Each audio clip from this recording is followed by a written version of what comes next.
Good afternoon, everyone. Now, in the last class, we were talking about Bengal, right? We had started discussion on the Battle of Plassey, right? Now, Battle of Plassey, we discussed the major events leading up to the battle. Now, what we are going to do is firstly talk about the causes uh, of the Battle of Plassey, and then we'll talk about some of the events that followed after the Battle of Plassey and led to the Battle of Buxar. So don't write in the timeline that we were writing, right? We have written till 1757, leave another page there because we'll complete it till 1764, okay? We'll complete it till there. And only later we'll, so leave a page, we'll come back to it, okay? And we'll write the causes on a separate page. So this is again to differentiate that events are different from causes, and again, don't always think that they're the same, okay? And because when you're revising later, you can have the whole chain of events from the start till the end in one go, okay? And you can look at the causes separately, okay? So let's talk about the causes on the basis of the events that we have discussed till now. So in terms of the causes,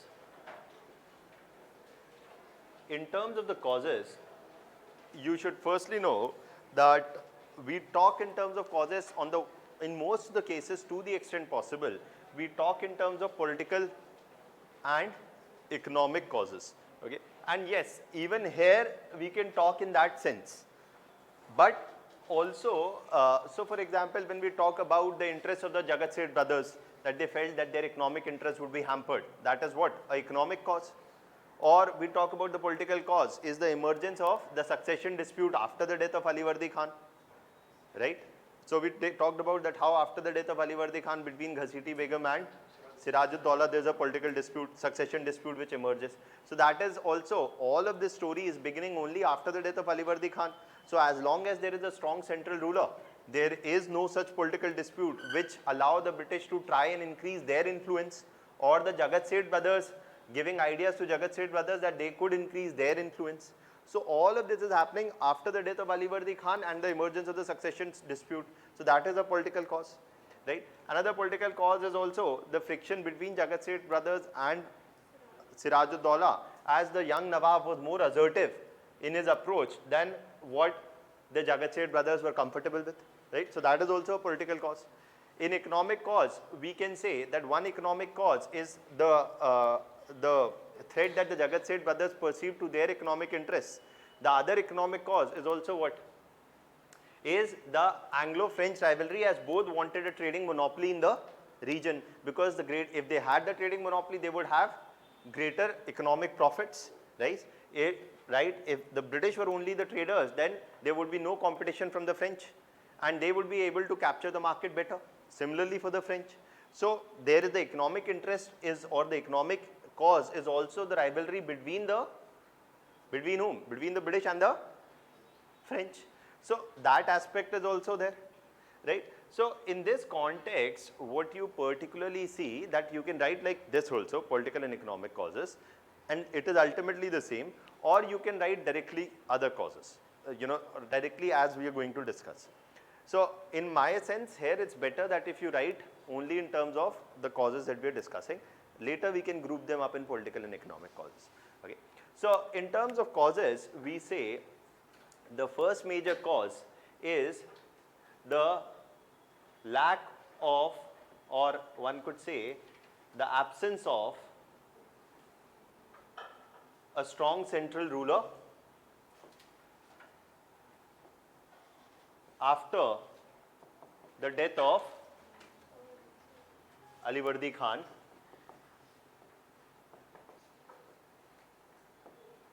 that resulted in the emergence of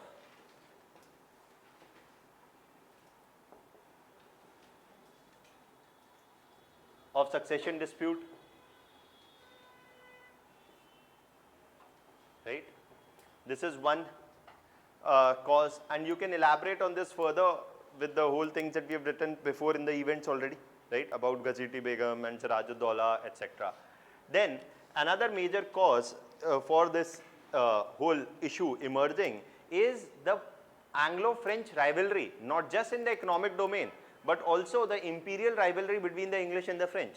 Now here the rivalry is not merely in economic interest between the French East India Company and the British East India Company. Yes, there is economic rivalry, but there is a larger imperial rivalry at play also, that both want to increase their influence in as many regions. The British Empire and the French Empire both want to increase their influence. So that is also the competition which is driving their increasing engagement in the region, and which also becomes a part of the politics of the region. So, and it is here that the Anglo-French rivalry,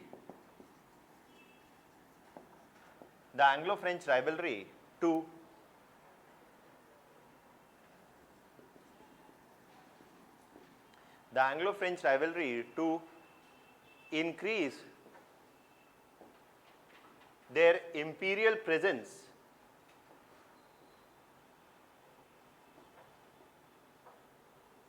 in the region saw both sides making attempts, the Anglo-French rivalry to increase their imperial presence in the region saw both sides making attempts to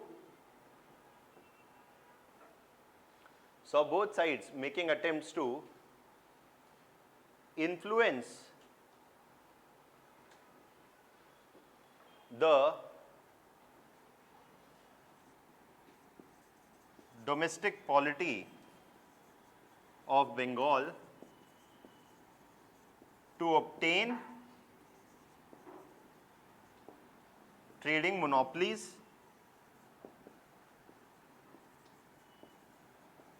and drive out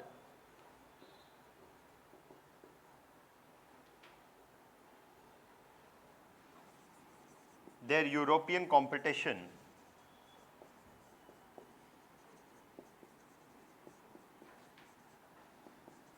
out of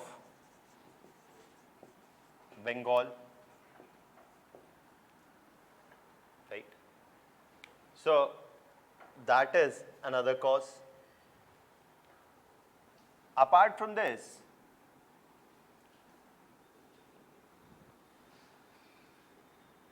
apart from these two causes, you see the third major cause is the assertive policies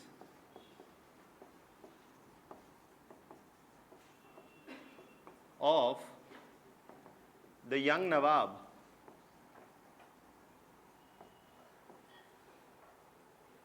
Siraj-ud-Daulah,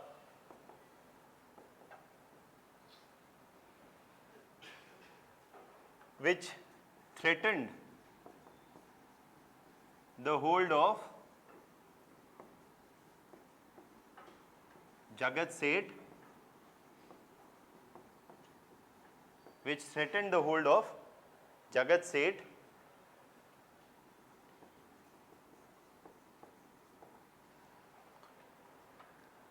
the assertive policies of the young Nawab Siraj-ud-Daulah, which threatened the hold of the Jagat Seth brothers.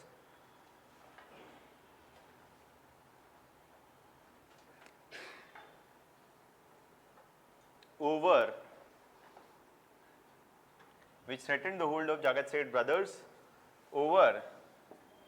the court of Bengal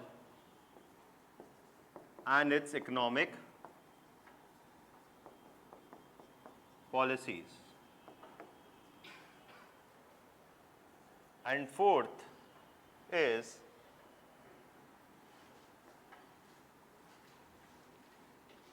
the fourth cause is the perceived threat to British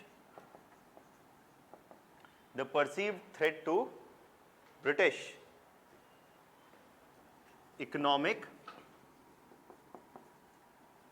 interests, as Siraj seemed unwilling to grant British a trading monopoly in the region.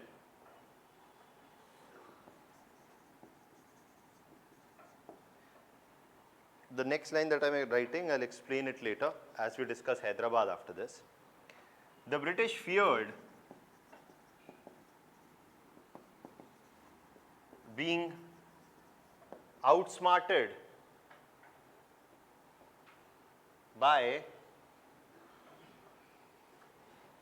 the British East India Company feared being outsmarted by the French East India Company, as was the case in Hyderabad or Carnatic region at this time.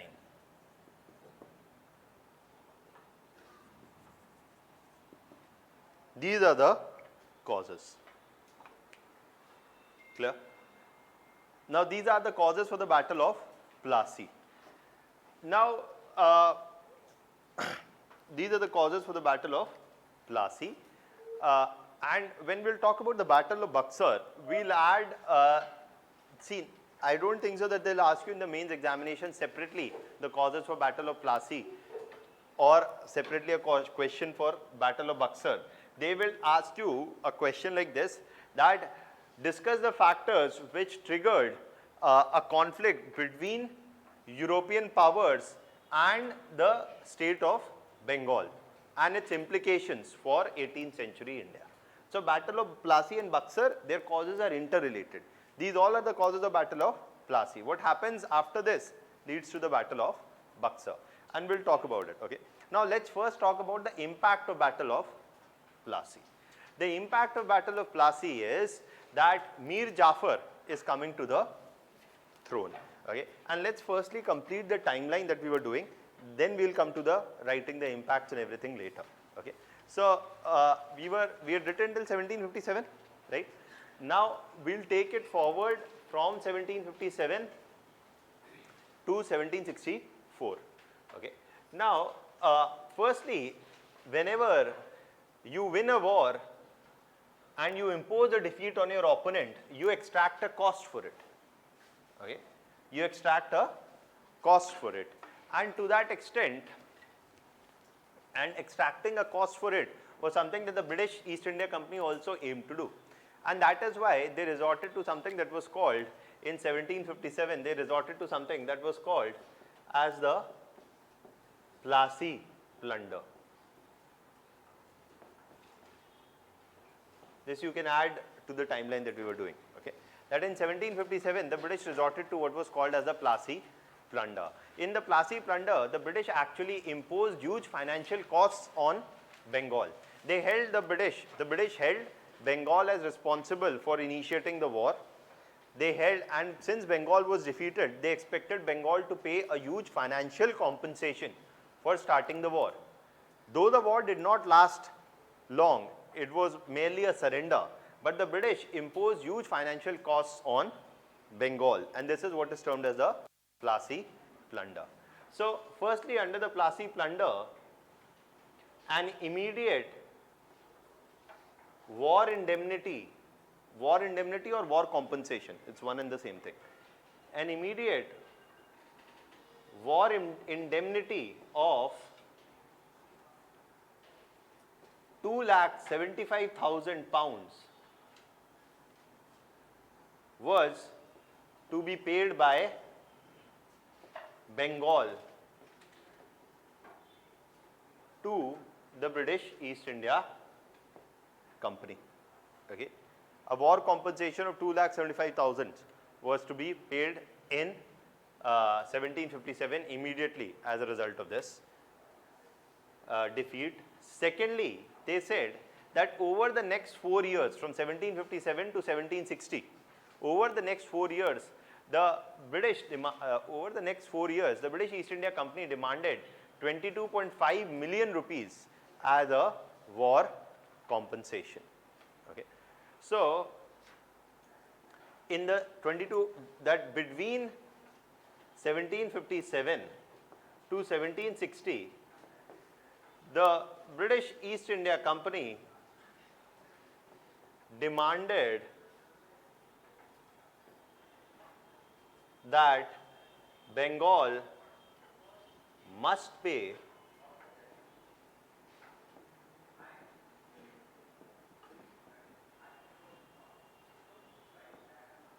22.5 million rupees. Okay. Now, basically, what do you see in these two things? That the British East India Company is trying to make a huge financial gain out of the war, right? It is trying to make a huge financial gain out of the war by imposing these costs on whom? Bengal. And in Bengal, the Nawab is whom? Mir Jafar now. Mir Jafar had helped to overthrow the, had helped to overthrow Siraj, and basically Mir Jafar becomes a Nawab. Now Mir Jafar realizes if that Bengal has to pay such a huge revenue demand to the British, this would leave little in the finances of the state itself, and this will leave little with the state itself. So Mir Jafar is not very keen on meeting these demands, okay, and especially this demand of 22.5 million rupees. So though Mir Jafar is made the Nawab, he is unwilling to comply with the huge financial demands made by the British. The result is that Mir Jafar was replaced by Mir Qasim. Mir Jafar is replaced by Mir Qasim, who goes on to become the next Nawab, and he is expected to comply with these financial obligations already imposed. Okay, he is expected to comply with these financial obligations already imposed by whom? By the British. Now, so you can write that here, that Mir Jafar failed to comply with the huge revenue demands made by the British East India Company, and thus he was replaced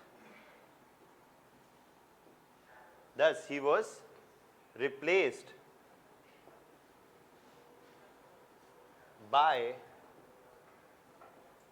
Mir Qasim.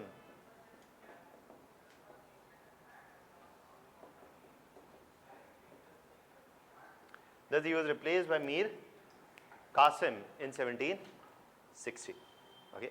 Now in 1760 Mir Qasim comes to power. Now Mir Qasim is also, though Mir Qasim comes to power, he also faces the same situation, that complying with the huge revenue demands made by the British would leave his empire, or would leave Bengal with little source of revenue. And to that extent, this is something that they are not very keen on complying with either. Now, but what can Mir Qasim do?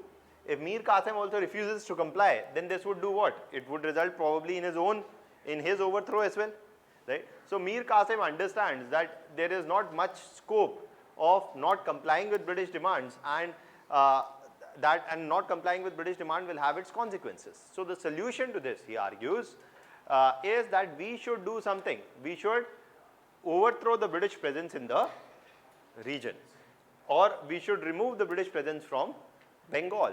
And this is where you see the beginning of the Battle of Buxar. Okay, this is where you see the beginning for the planning of the Battle of Buxar, where you see that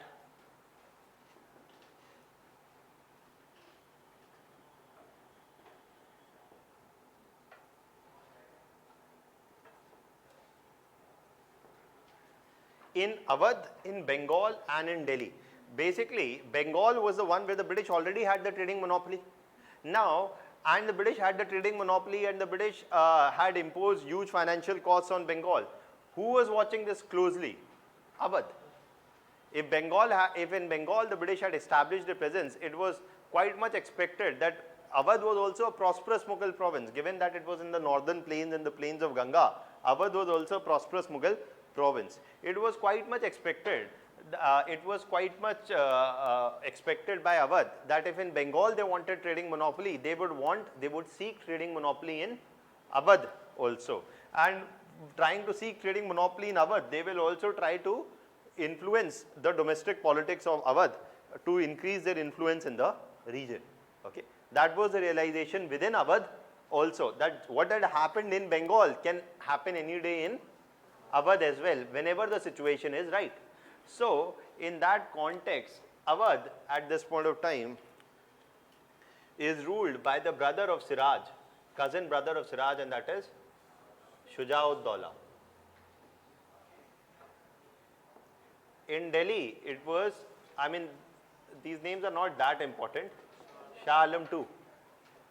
And in Bengal, we know it was Mir Qasim. In Bengal, it was Mir Qasim. So, Mir Qasim led the efforts to join hands with Awadh and the central Mughal ruler, Shah Alam II. And a joint military offensive was prepared by Delhi, Awadh and Bengal against the British. And this is what led to the Battle of Buxar in 1764. Okay. So, now it is in this context that you see that Delhi, Awadh and Bengal coming together was a joint military offensive against the British forces. However, in the Battle of Buxar, the joint military offensive led by Mughal successor states turned out to be unsuccessful. If it would have been successful, then the British would have been thrown out. So, obviously, this was unsuccessful, and in the Battle of Buxar, the forces of the Mughal successor states were defeated.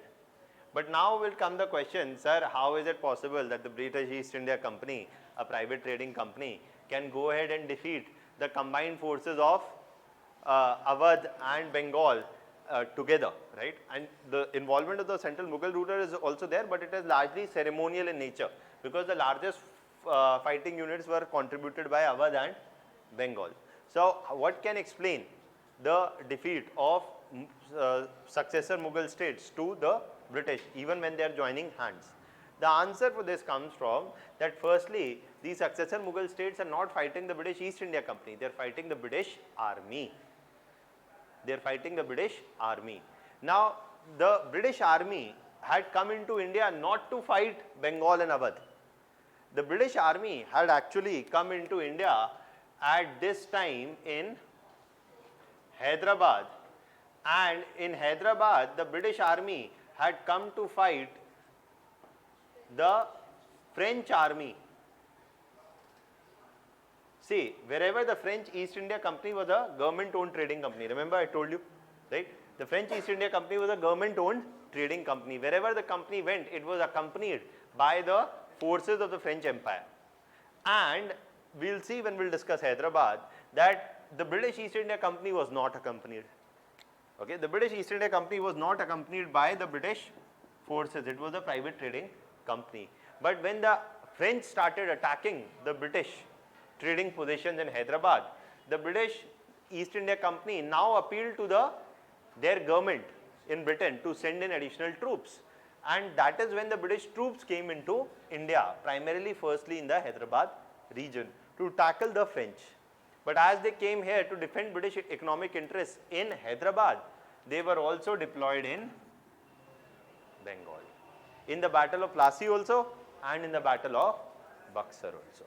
So, first thing you have to understand, they are not fighting the East India Company, they are fighting the British Army. Secondly, the British Army forces were led by one general. Okay. So, in terms of coordination and organization, the British forces were a unified lot, whereas in case of the regional states coming together, their armies were led by their respective leadership coming from different princely states. And it was not that in terms of cohesion also of leadership, there was not one unified command, as it is said.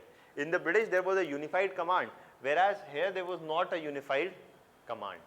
A unified command meaning all the orders are coming from one authority from the top. Here the forces of Awadh are coordinating with the forces of Bengal. It's not that there is one commander who is leading the joint forces of Awadh and Bengal.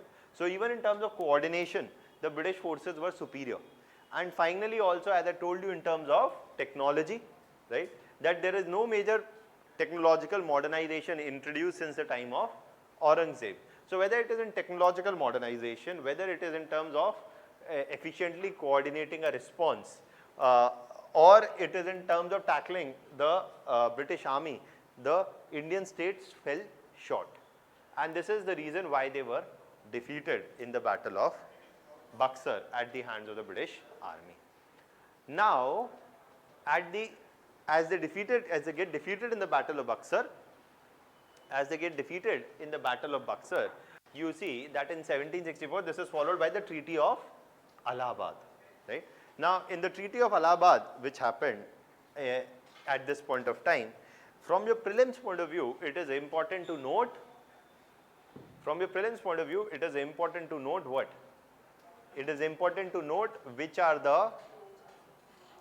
are the provisions of the Treaty of Allahabad. Okay, that is something that is important to note. Okay. Now, firstly, and the significance of this we will study from mains point of view. What is the significance of these battles of Plassey and Buxar?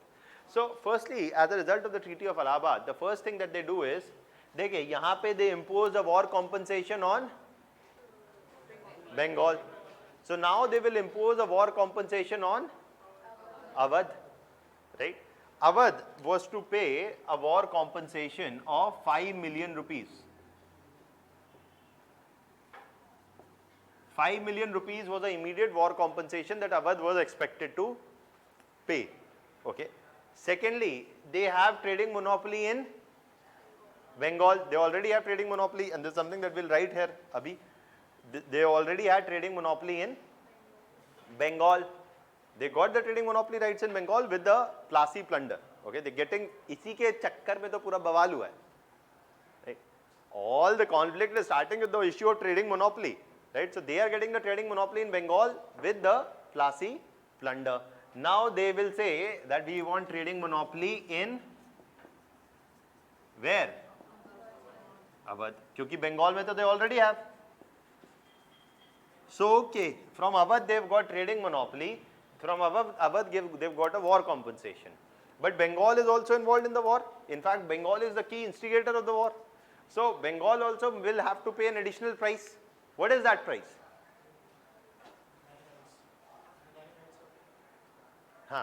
Exactly. That Bengal already is trying to pay a huge war compensation, right? Now, apart from war compensation monopoly rights already that Bengal has given, they are now saying that Bengal must provide what? That Bengal must provide something important, and that is that from Bengal they wanted revenue collection rights. From Bengal they want revenue collection rights. Why revenue collection rights from Bengal? Primarily because Bengal had a huge amount, had a flourishing economy, right? And had high agricultural productivity. So revenue generated from Bengal would be significant.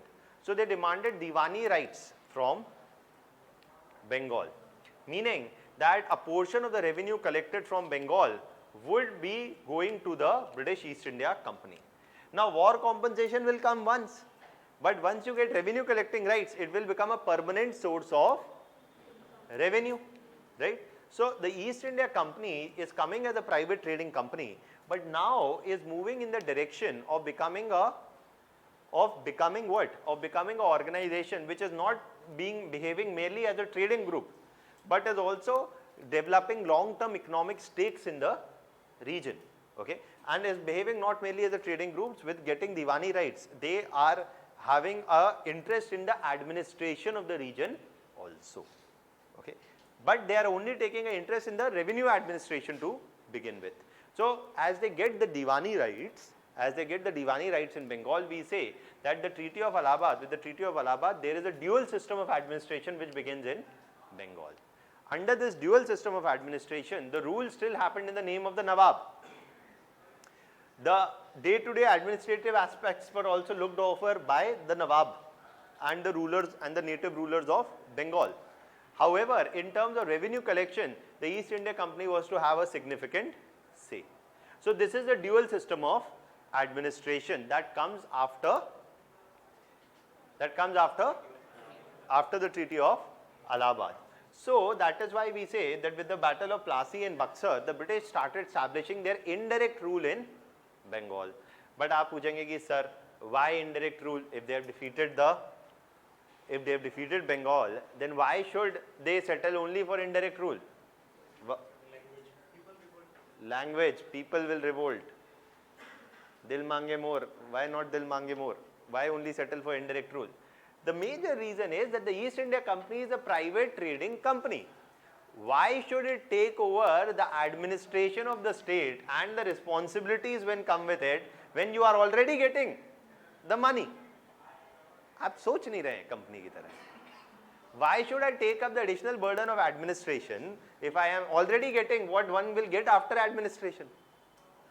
If you have rights without any responsibilities of administration, if you're making economic gains without any taking over any headache of administration, then that is a better deal to have. Also, it does something important. Rather than the local people revolting, it is important to know that the British also were sensible, or the British East India Company realized that if they were to completely displace the local rulers, they will again rise and protest. So even after defeating the opponent or the local native rulers, the British would leave them with enough authority so that they have an incentive to cooperate with the British. Okay? If a total displacement would happen, then they would continue to revolt against the British. And if that is not, and if they are allowed to retain their privileges, then rule will still happen in their name. They have every incentive to come to a negotiation or a settlement with the British. So the British East India Company is doing this rather than displacing the local rulers, because it would trigger more revolts, unnecessary wars, unnecessary costs for the East India Company. Anyways, they have no much interest. If they are getting the money without the administration, then why do they need to?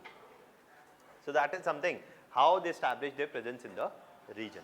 Now, what is the significance of this? From your mains point of view, see, we often say, and you've heard before also, you would have heard before also, that the Battle of Plassey and Buxar were important because the British established their foothold into India. What you would have heard is that with the Battle of Plassey and Buxar, the British rule in India began. But that is incorrect. It is incorrect to say that the British rule in India began with the Battle of Plassey and Buxar. It is more correct to say that the British only established their presence in the region substantively with the Battle of Plassey and Buxar, because it is nowhere, they were nowhere close to becoming a pan-Indian power at this point of time. They are only becoming a major entity. Yes, they established their presence because they have defeated one of the most prosperous Mughal states. So they established their presence in the region. But there are other powerful regional states also. There are Marathas. We'll see this later. Marathas are also there at this point of time. And in fact, the territorial extent of the Marathas is the largest in the early 1760s, till the 1760s, till the Third Battle of Panipat. Or there is Mysore also.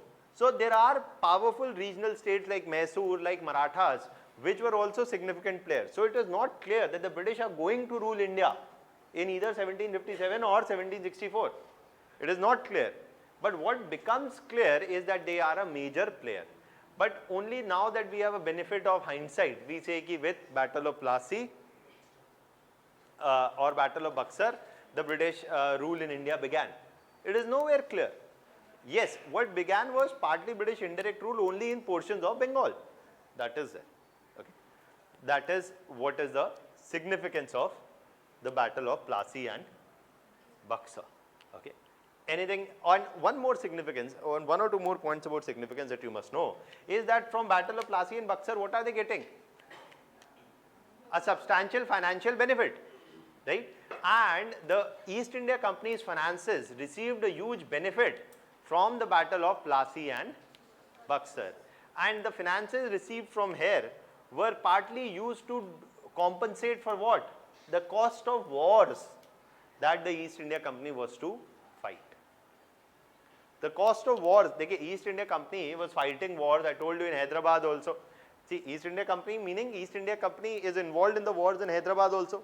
It is involved in the wars in Bengal also. So part of the revenue generated from the Plassey plunder or by getting revenue collecting rights in Bengal is giving the revenue which will help them fund their wars in India. I will talk about the relationship between the East India Company and the army separately. Okay, or if you want, I'll just explain this here. That what do you see is that the British army was deployed in the region to fight wars, right? It is deployed even in the Battle of Buxar. Now, to protect the interest of whom? The British East India Company, right? But why should they protect the interest of one private trading company, one private British trading company, by going all the way to India? Why? Yes, there is rivalry between the English and the French, that is one thing, but what else? To establish their empire. They were being, yes, they were being paid for that, in the sense that the British East India Company agreed to pay to the British Parliament an annual dividend of roughly equivalent to 3,76,000 pounds a year. So roughly around 3,76,000. So roughly around 3,76,000 pounds a year would be paid as an annual dividend by the British East India Company to the British Parliament. In return for what? The British Army supporting the British East India Company. So if the British East India Company has to pay a budgetary support to the British Parliament, देखिए budget British Parliament को पैसा जा रहा है, मतलब किसी politician की जेब में नहीं जा रहा है. It is going to the budget. Okay. So in return for this budgetary support that British East India Company extended to the British Parliament, the British Parliament is assuring the support of the British Army to the East India Company in India. But how does the East India Company pay this amount? Partly from war compensations or from the revenue collecting rights from Bengal. So in a way, the financial gains made by the British East India Company from Plassey as well as from Buxar were partly used to fund the maintenance of British troops or fund the fighting of wars by the East India Company in India. That's another significance. There is one more thing, okay, and this is something that I have not explained till now. I'll just explain and then we'll write.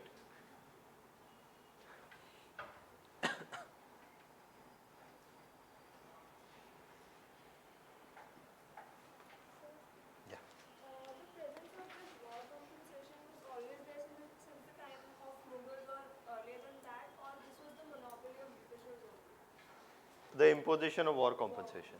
See, the point is that always a winner will impose terms on the loser. Okay, and I mean even in times of British, even in times of Mughals, etc., the Mughals would also impose conditions on the defeated parties. Okay, so obviously in terms the victorious, see, why are you fighting war? There is an objective with which everybody is fighting war. This objective can vary from place to place.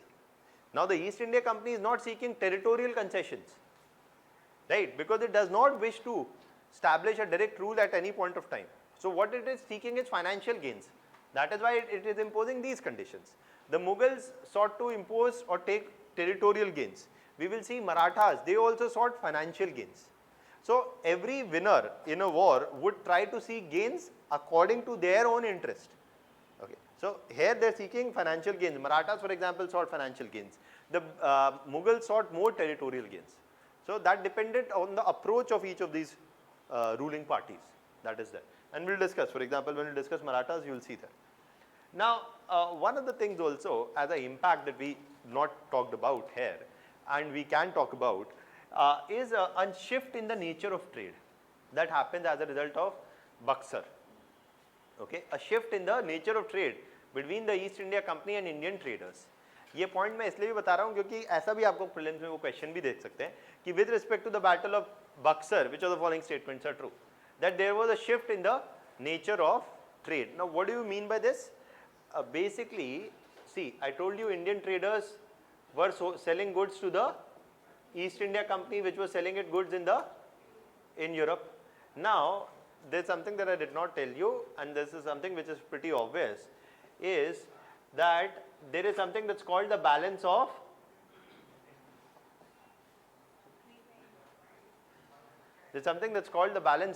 trade. Balance of trade depends on, if suppose Indian how much amount of export Indian traders, or how much amount of worth of goods Indian traders are selling to East India Company, and how much amount of goods it is importing from East India Company. If the Indian traders are exporting more than importing, then that is a positive balance of trade. In whose favor? Indian favor, or in the favor of, so if there is this, then the balance of trade is in the favor of Indian traders. Now international trade at this point of time used to happen in gold. International trade at this time used to happen in bullion or gold. Okay. International trade at this time used to happen in bullion or gold, and if it was happening in bullion or gold, then if we are exporting more, so we are getting gold, and we are importing, so we have to give gold. Net balance of bullion or gold is in whose favor? Indian traders. So this trading activity was beneficial for Indian traders, and it resulted in a net influx of bullion in where? In India. Right? It resulted in a net influx of bullion in India. So what is this? This is Sone ki chadiya. That is why we used to say that we are exporters. For example, we were the world's biggest textile exporter at this point of time. So there is a net influx of gold into India. But once the East India Company wins in the Battle of Buxar, they are generating what? They are generating revenue from Bengal. Now with this revenue from Bengal, the East India Company now would buy goods from Indian producers and Indian traders. They anyways had the monopoly of doing trade, right? And now they are using the revenue generated from Bengal to buy the goods from Indian producers and Indian traders, meaning that they are no longer paying them in bullion. So they could either buy directly from Indian producers now, or even if they were buying from Indian traders, they were paying them from the revenue generated from Bengal. So they need not bring bullion or hard currency to pay for their trading activities. Now you will say, sir, आप तो उससे क्या फर्क पड़ रहा है? They still have to pay. अरे ultimately they are using the revenue generated from Bengal to buy goods, and then they'll sell it in Europe. So basically, ultimately it is doing what? Ultimately they are increasing their profits, and most importantly they don't have to spend gold. Why? Because till a long period of time currencies were always pegged against gold. देखिए एक आपको interesting बात बताता हूँ, थोड़ा सा जीवन में इंटरेस्ट भी बहुत ज़रूरी है, और यूपीएससी में भी आना चाहिए इंटरेस्ट थोड़ा थोड़ा. That one of the things is that when you look at if I tear a piece of paper from your copy and write this is 1 crore, you will say 2 crore, right? What is the worth of a piece of paper? Nothing. But that is what you all give a worth to. Ultimately, you have a 100 rupee note or a 500 rupee note or a 2000 rupee note. That is something that is assumed to have a worth of its own, when in reality it does not. Right? In reality, it has no worth of its own. Historically, till the 1970s, a country would issue a currency only on the basis of amount of gold it had. Why gold? Why currencies were pegged against gold? Why do you think? Intrinsic value है gold का. पत्थर है, पत्थर फेंक के मारोगे, यही intrinsic value है. वाई? Demand. Whatever, अगर पत्थर की भी demand होगी, it will be adding its value in the market. Okay, demand, because there is demand for gold. Ornaments. Come. Most importantly, that is partly what you're saying is true. Rather than demand or having an intrinsic value of its own, it is not availability, it is constancy. That the amount of gold is almost fixed. You can't make gold. Alchemists historically have always tried to make gold. Why? Because making gold is impossible. Or you can only make it under nuclear fusion or those kinds of technologies which nobody has. Right? So making gold is almost impossible, and the total amount of gold on earth is fixed.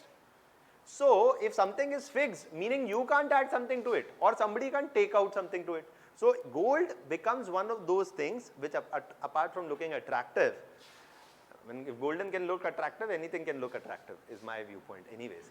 But nonetheless, if that is the case also, it is something which is constant, and that is why nobody can change it. If nobody can change it, it has an intrinsic value of its own. It is fixed. That is why Bitcoin.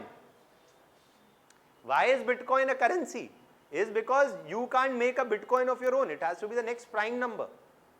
Only there are a certain number of fixed number of Bitcoins today. You can't be mining many more. It's almost stabilized as a currency, right? So one thing for a currency to be fixed is ऐसा नहीं है कि आपने अपना note छाप लिया, okay? And that must have a certain amount of value, and it must be honored by all parties. Gold was honored by all parties in international trade because everybody knew that it is fixed in amount. So that is why gold was very crucial. Having pieces of iron, pieces of copper did not mean anything as long as they could not be bartered with gold. So gold was the ultimate commodity to own, the real signifier of wealth. Now this entry into India stopped after the Battle of Buxar. Okay, after the Battle of Buxar, the British are no longer bringing in bullion from outside India to buy goods from India. Rather, they are using the revenue generated from Bengal to further finance their trading activities in Bengal. And so that is also the significance of Battle of Buxar. There is a shift in the nature of trade, meaning what? Partly that no longer the flow of bullion happened into India, and also the revenue generated from Bengal is being used for further expanding the trading activities and also for financing their military expansion in other areas. That is the significance of these battles. Is this point clear?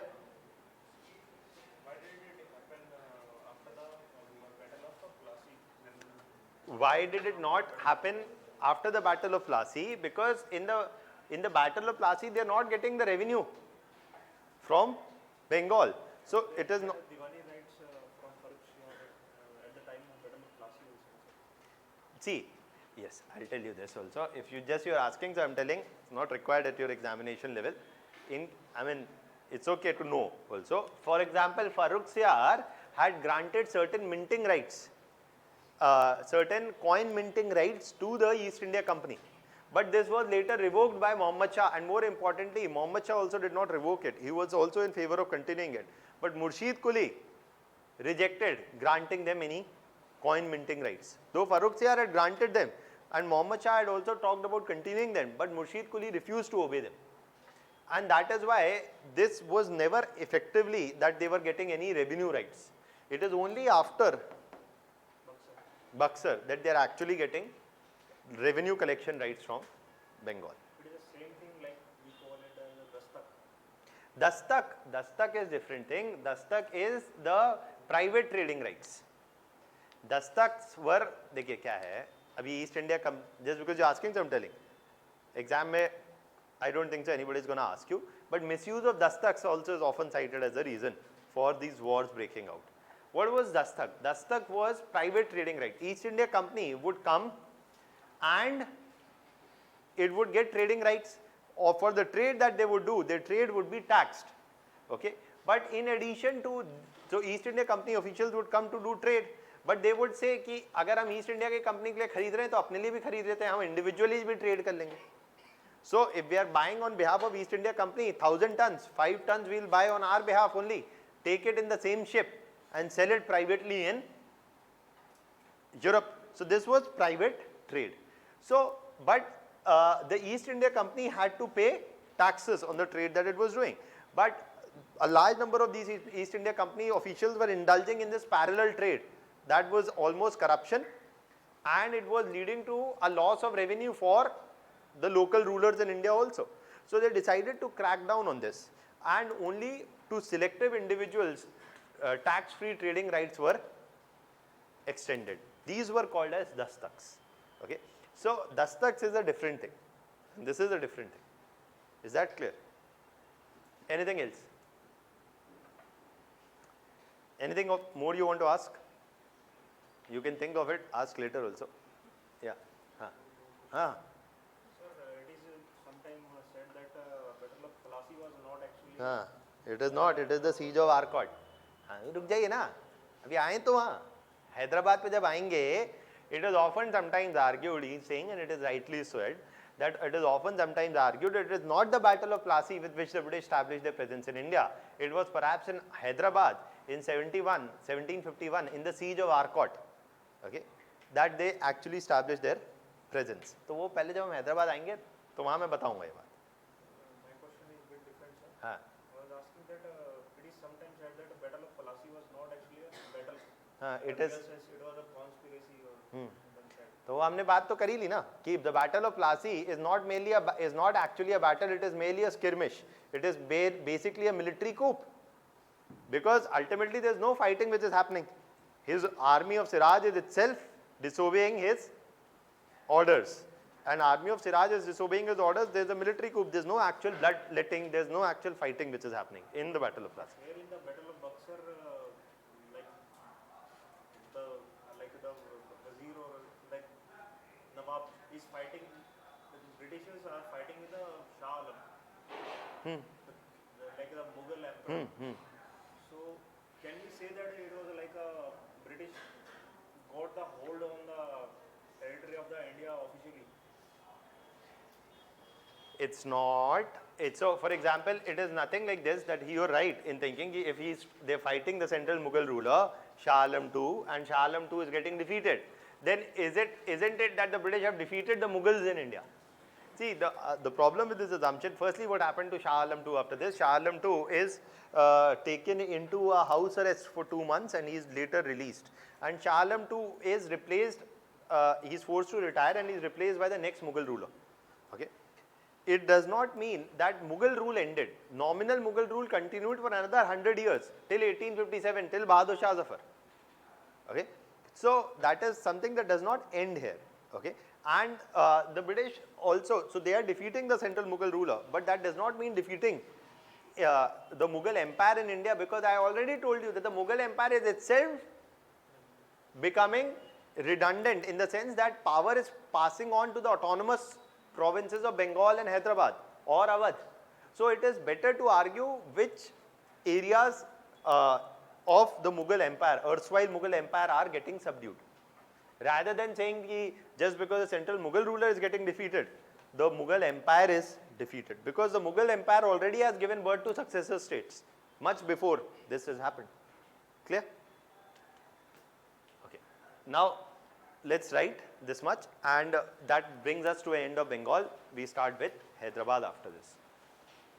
So we have written till 1750. 1757 Plassey plunder we were writing out. One more point you write in that.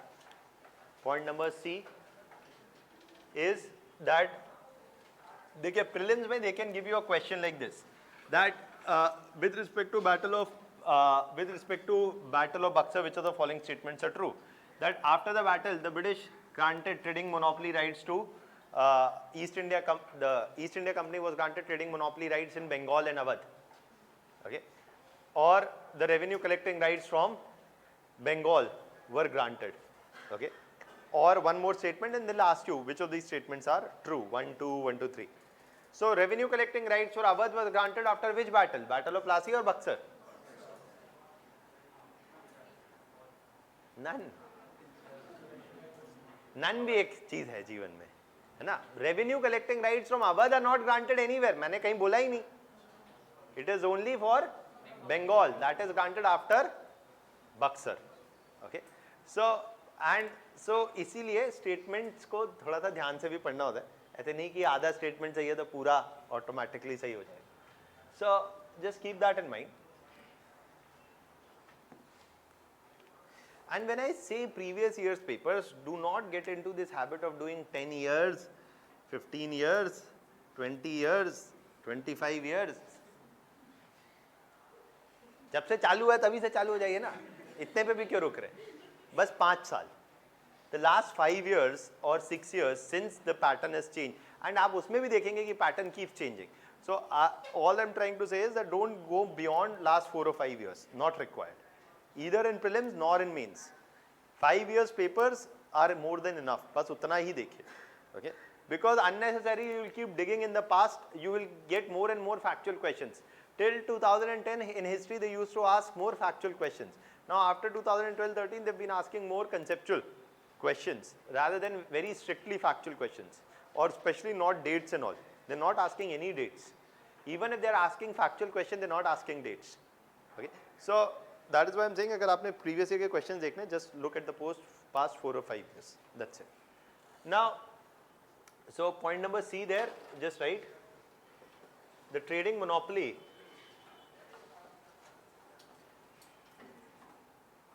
in Bengal was granted to the trading monopoly rights in Bengal was granted to the East India Company, right? After the in the Plassey plunder, after the Battle of Plassey. Okay. So and we have already written that Mir Jafar is replaced by Mir Qasim. In 1760, Mir Qasim tried to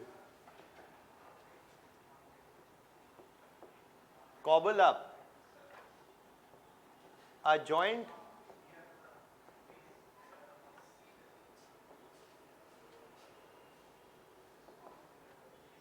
Mir Qasim tried to cobble up a joint military offensive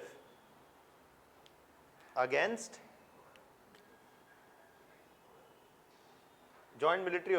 with Awadh,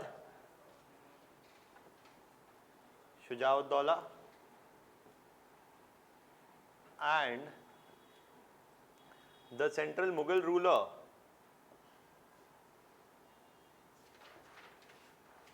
Shah Alam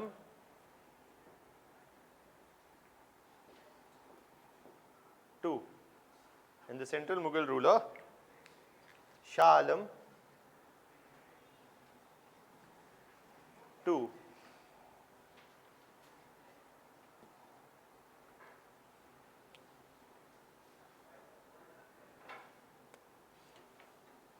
To overthrow the British presence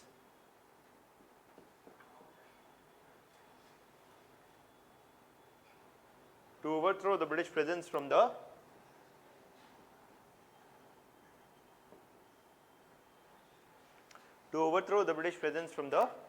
region. Okay. In 1764, the Battle of Buxar,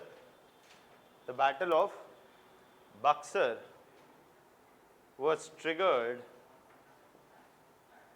in which the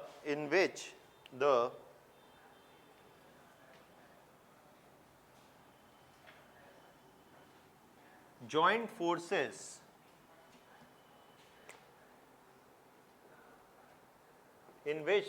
forces of Mughal successor states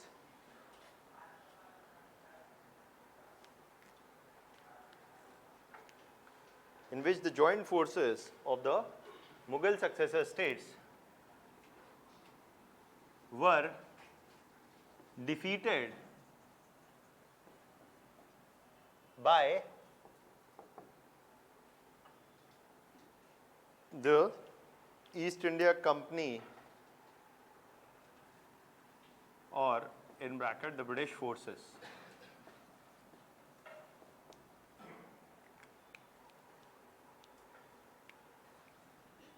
Following which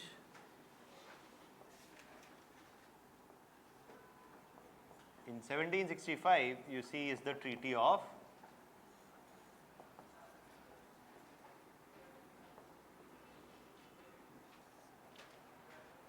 In 1765 is the Treaty of Allahabad. Okay.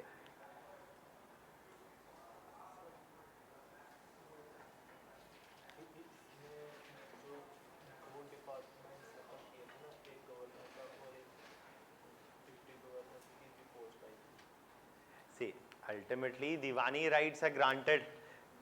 So आपको ये याद रखना है that ultimately Diwani rights are granted. So the Nizamat continued with the native rulers, but yes, so the देखिए जो governor है वही निज़ाम है, गवर्नर ही निज़ाम है. So Nizamat continues with the native rulers, that is the governorship, that is continuing with the native rulers. Okay. Yes, in terms of the deputy were the Diwani rights. The deputy or the in terms of appointment, and the British resident was also posted in the court of Bengal after this, who would oversee the collection of Diwani and Diwani rights. So that he was the deputy. So yes, in a way you can also see that in terms of appointment of the deputy, that was a power that went to the British. That is also something that you can argue. There is no problem with that. Yes. So in terms of the Treaty of Allahabad, in 1765 we say that with this treaty the British introduced the dual system of administration or indirect rule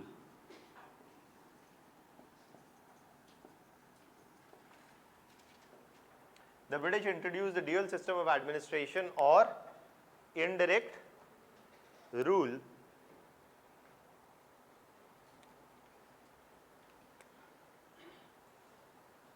in Bengal, where they were granted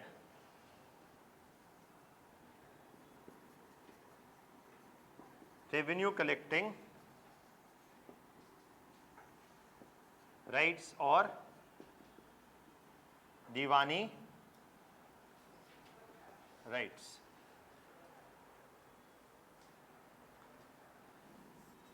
Second is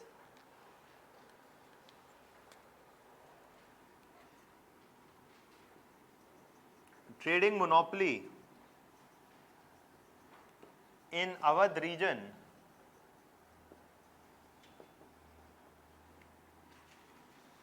was extended to the trading monopoly in Awadh region was extended to the British East India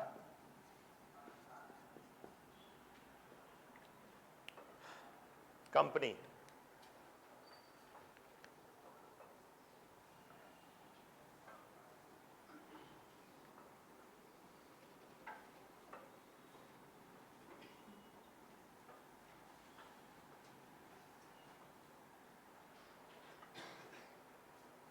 Was extended to the British East India Company. Third, the trading monopoly in Awadh region was extended to the British East India Company. Third,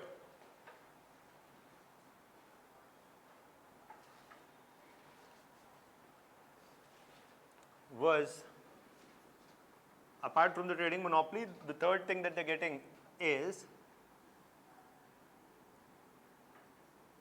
that Awadh was forced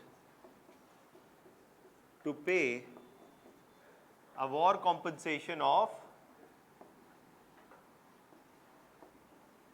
22.5 million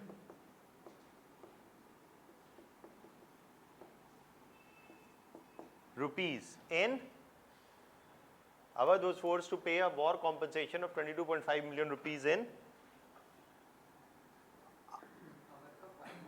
sorry my bad 5 of 5 million rupees after the battle. And fourthly,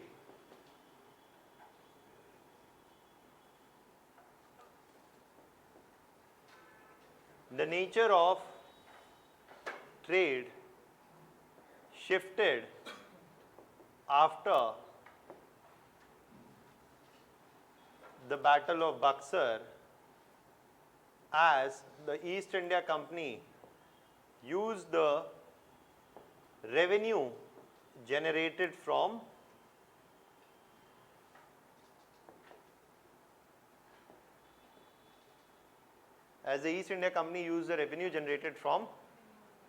Bengal to finance their trading activities in the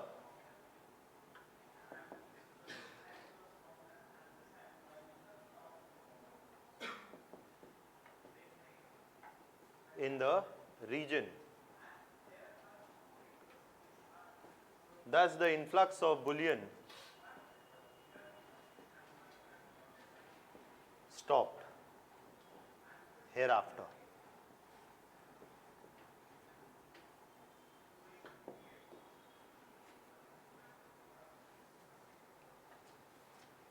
Thus, the influx of bullion stopped hereafter. So, all of these are the impacts that we have talked about, right? So, this is also something that you must know. Now, that by and large brings us to an end. Okay. In terms of significance, we say it is the beginning of the indirect rule, a shift in the nature of trade. The British are using the finances, the revenue generated from Bengal to further expand their trading activities and partly pay for also the wars that they were fighting in the region. Okay. So, that is why these are usually beneficial wars for the British. First, the Battle of Plassey was not really a war in itself, and here, even though there is a war, it brings huge financial gains for the British. That much is clear? Okay. Now, the next thing that we are talking about is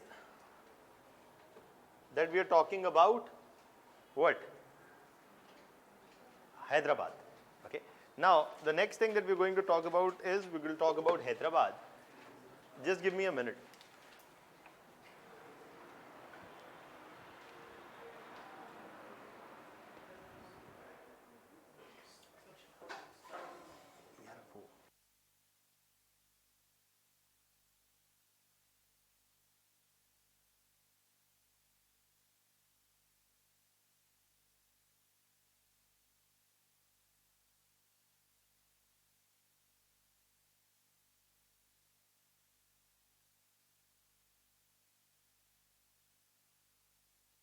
So, when we talk about Hyderabad,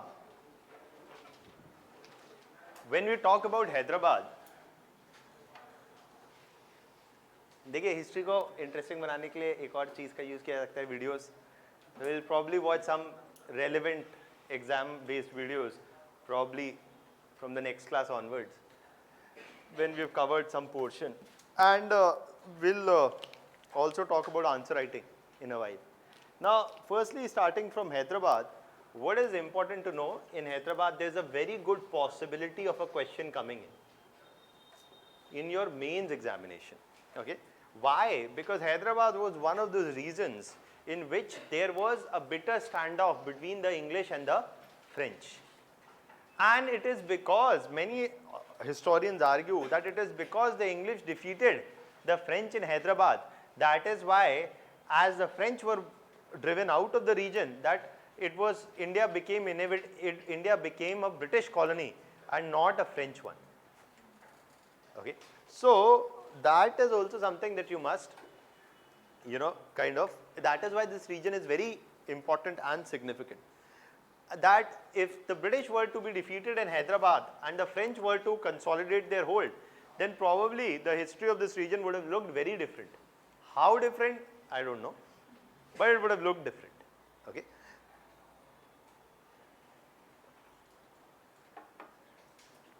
Now, from your examination point of view, यहाँ दो तीन चीजें जो important है. Firstly, causes and the significance of what? Anglo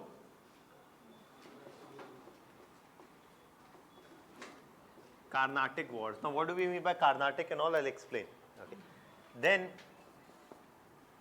the causes and significance of the Anglo-Carnatic wars, and also they can ask you about the Anglo-French rivalry. ऐसा एक question आ सकता है.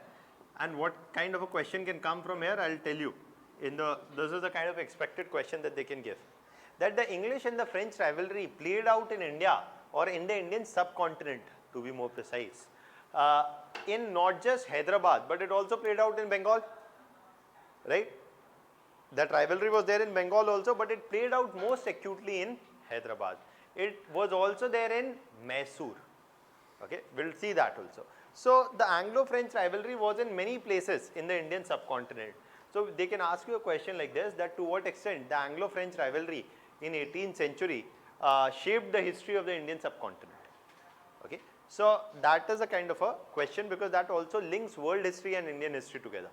So we'll discuss this later, and in Hyderabad we'll see a big example of it. Also, they can ask you a question about the siege of Arcot. The siege of Arcot is actually one of the battles in the Second Anglo-Carnatic War, and that happened in 1751.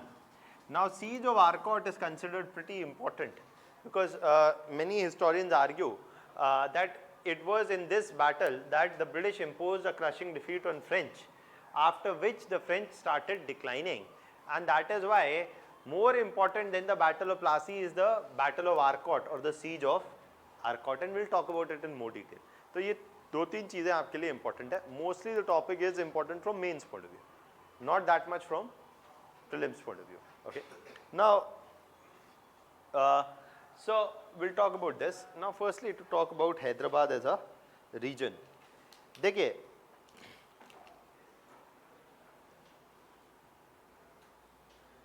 firstly, to talk about Hyderabad as a region, one or two things about the background of Hyderabad you must know. Firstly, in Hyderabad, some geographical terms you must know, so that then it becomes easier. And I've put a map also in the PowerPoint presentation, but that is so you'll find that map when we'll discuss Mysore in the PowerPoint presentation, but I'm just explaining it to you here. So one was Bengal, right?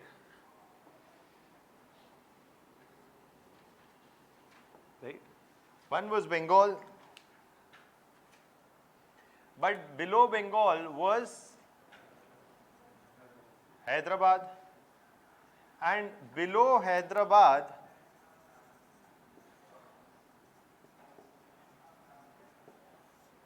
was the Carnatic region. The Carnatic region, आपने Carnatic music का नाम सुना है, right? Madras, Carnatic, right?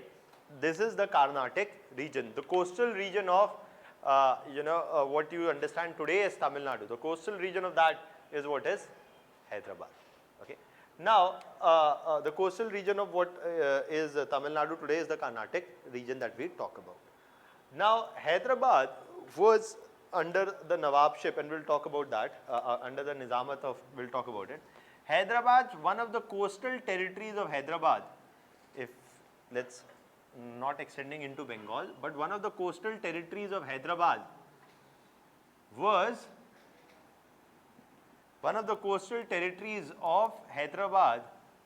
the northern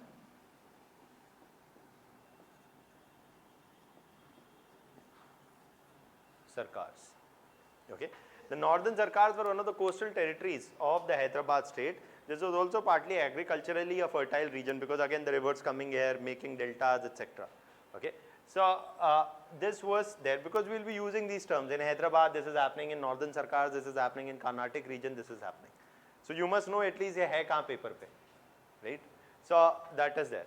Now in Hyderabad we will see that I told you about Asif Jahan 1, right? And I told you that in 1724 Asif Jahan 1 becomes the Nizam of Hyderabad. Okay, so he's becoming the Nizam of Hyderabad in 1724, and he remains the Nizam of Hyderabad for the next 24 years till his death in 1748. Okay, that is there. Now one more thing. And this is something, just like there was a Nizam of Hyderabad, there was also a Nawab in the Carnatic region. This Carnatic region also partly came under the Mughal control for some time. And just like there was a governor for Hyderabad who has the title of Nizam. The governor of Bengal had the title of Nawab. Again here he has in the Carnatic region the governor has the title of Nawab. Okay. So the Nawab of Carnatic region was also autonomous. But on paper he was supposed to report to the Nawab of Hyderabad. To the Nizam of Hyderabad he was supposed to report. But just like the Nizam of Hyderabad had become autonomous, he had also become autonomous. Okay. So this is one thing that you must know as a background just.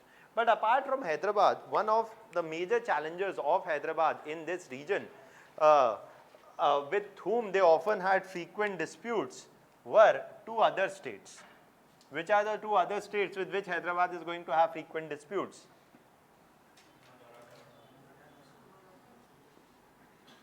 Mysore and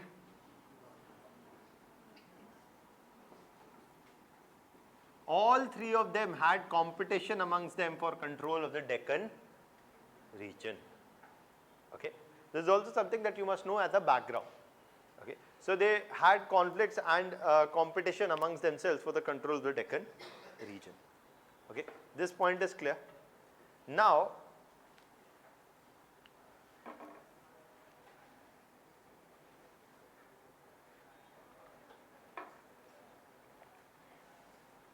the next thing, within Hyderabad region, the first to establish amongst the British and French, who was the first to establish amongst the British and French to establish the trading position in Hyderabad?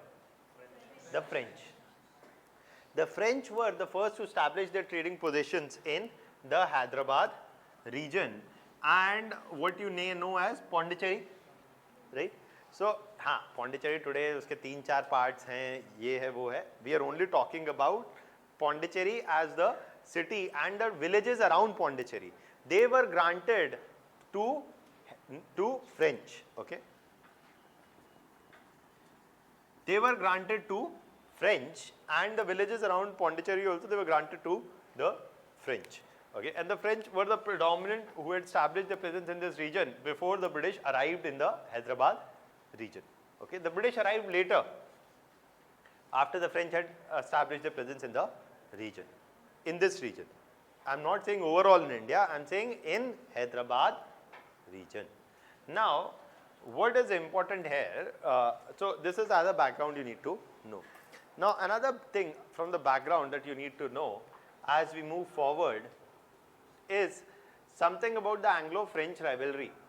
We will see that there are 3 Anglo-Carnatic wars, okay? 1740 to 1748, first, okay?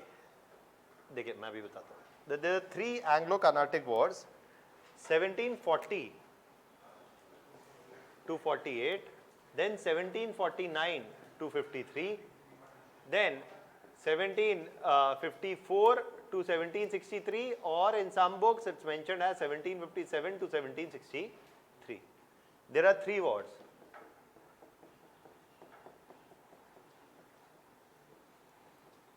Three Anglo-Carnatic wars are there. Now, from your examination point of view, when they ask you the causes of the Anglo-Carnatic wars and their significance, we are going to approach it in this fashion of the causes of the first Anglo-Carnatic war, the cause of the second, and the cause of the third. I will briefly tell you what happened in these wars, not too much. and please don't try to mug it up because आप पे होगा भी नहीं. Okay? इसमें इतने लोग हैं, इतने नाम हैं, किसने किसको मारा, यही चलता रहेगा. आप if you keep trying to mug up that, it's not going to be relevant from your examination point of view also. What you need to focus more on are the causes and the significance. Now, I am talking about the first war first. Okay? Now, in terms of talking about the first war, what we should firstly know is that this war did not happen in the Hyderabad region. It happened in the Carnatic region. Okay? This happened in the Carnatic region.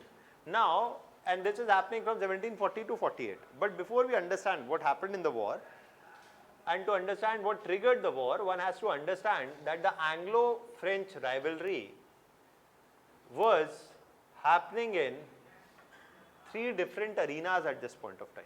You can draw this with me. Okay, this is only for understanding, but it will ease your understanding. Okay, that the Anglo-French rivalry was in 3 areas. One, it was in North America. Both British and the French government had a colonial presence in North American continent. Okay, the British were more present in the eastern coast of North America, whereas the French were present more on the western coast and portions of Canada. Okay, or North American continent, yes, I know Canada comes. I'm just emphasizing that Canada also was involved in this situation. So that is in North America. There was a competition between the British and the French to expand their colonial presence.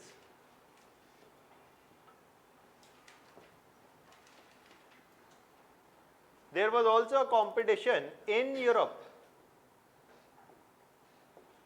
and this was over the succession dispute in the Austrian Empire, or what was called the Habsburg Empire at this point of time. What was this dispute? इसमें क्या था that there were 2 rival groups. There were 2 rival claimants to the throne of the Habsburg Empire, and we don't need to get into its detail because हम European history नहीं पढ़ रहे. Okay, all we need to know is that there were 2 rival claimants to the throne within the family of the Habsburg Empire, and these 2 rival groups were supported by the British and the French. Why? Because if their supported faction was to come to power, it would increase the influence of the British or the French in Europe or in continental Europe. Okay, so yeah, it's a भारी शब्द हो गया proxy war, वहाँ तक नहीं जाते. It's only that they are intervening in the succession dispute. Okay, they are intervening in the succession dispute. मतलब ये आप तो फिर ऐसे कह दिया कि अगर इंडिया ने मतलब मालदीव्स में अगर नशीद को सपोर्ट कर दिया तो we are fighting a proxy war. भारी शब्द, प्रॉक्सी वॉर नहीं कहते ऐसे. So what we are saying is here that it is a succession dispute within Europe in the Habsburg Empire, and both British and French are supporting rival claimants to the throne of the Habsburg Empire in Austria. Why? Because both want to increase their influence in Europe as well. And thirdly,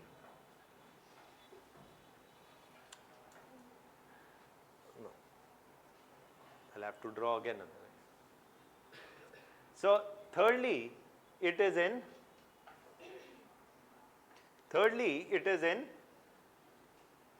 South India or the Indian subcontinent, to be more precise, where again the British East India Company and the French East India Company are involved, right?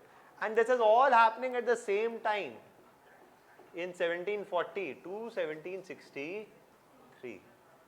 23 years of war fighting. Okay, almost happening at the same time, and this continues in the, yes, the Europe matter was solved in 1748. It gets solved in 1748. The succession dispute gets solved in 1748, but the conflict in North America and in the Indian subcontinent, it continued from 1740 till 1763. So we should know firstly that they are simultaneously engaged in wars in both the places. Okay, that is one thing to know. Now let's talk about what happened in the war, okay, or in the first war. It is very easy to understand that what happened in the first war is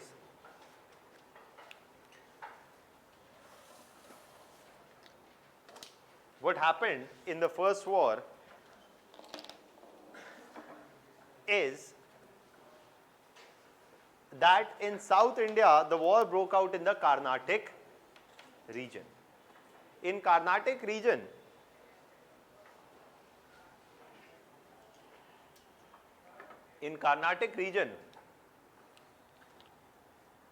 the French already had their trading presence in Hyderabad. In the Carnatic region, it is the British who are now trying to establish their trading presence. The British are trying to establish their trading presence in the Carnatic region. And as the British try to establish their trading presence in the Carnatic region, who is not going to like it? French. Because the French are looking to consolidate their presence in the region. And here, at this point of time, one of the important military commanders who is in charge of the French army is Dupleix. Dupleix is the French military general who is in charge of the French affairs, and he is clear that he wants to establish the predominant hold of France in this whole region and control the coast and also the ports in the region. So he is determined to keep the British out of the region, and that is also something that Dupleix is determined about. And as the British try to establish their presence in the Carnatic region, the French are not very happy about this whole development. So what is going to happen? War, right? It is as simple as that, that a war is impending as the British try to establish their presence in the region. And as the British try to establish their presence in the trading presence in the Carnatic region, they will need what? Trading rights. So the Nawab of Carnatic granted the British trading rights in the region, in the Carnatic region. So if the Nawab of Carnatic at this point of time was Nawab Anwaruddin,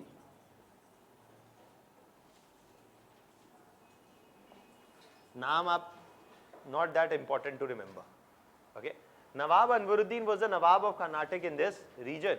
He had granted the British East India Company trading rights in Carnatic region. Now Hyderabad, now the French do not like this one bit, and as the British start establishing the trading presence in the Carnatic region, it is the French who attack the British trading positions in Carnatic.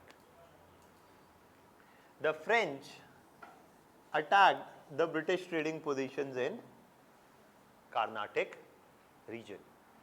Now the French East India Company is supported by the French army, and the British East India Company is supported by nobody. In the beginning of, in 1740, the British East India Company does not have the support of the British army. Now this leaves them desperate, because without the British army support, they are unable to defend themselves against the French army. So they approach whom? They approach the Nawab of Carnatic for help. They approached the Nawab of Carnatic for help, that you should offer us military protection. The Nawab agreed to offer protection to the Nawab agreed to offer protection to the French, Nawab agreed to offer protection to the British. And as the Nawab agreed to offer protection to the British now breathed with some relief that they have some protection. However, in this war, in this prolonged war which was happening, the French eventually defeated the Nawab of Carnatic. The French eventually defeated the Nawab of Carnatic and captured the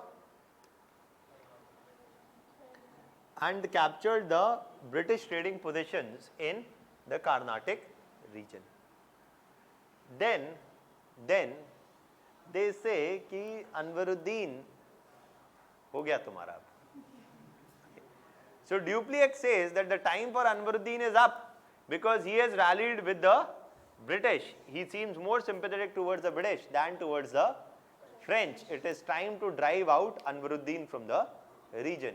So what will happen? Assassination. Right? Change of power, change of ruler. So Anwaruddin is assassinated, and a prominent noble in the court of Anwaruddin, Chand Sahib, is placed on the throne of Carnatic region. Chand Sahib is to be placed on the throne of Carnatic region. Okay, and we'll write this in a minute. So this is what happens in Carnatic. But what about, it seems that the French have defeated the British, right? So who is winning, the French or the British? The French. In the first Anglo-Carnatic War, it seemed that the French were on the offensive and the French were winning, but only in South India. While the French captured British trading positions in Carnatic region in 1748, the British captured French colonies in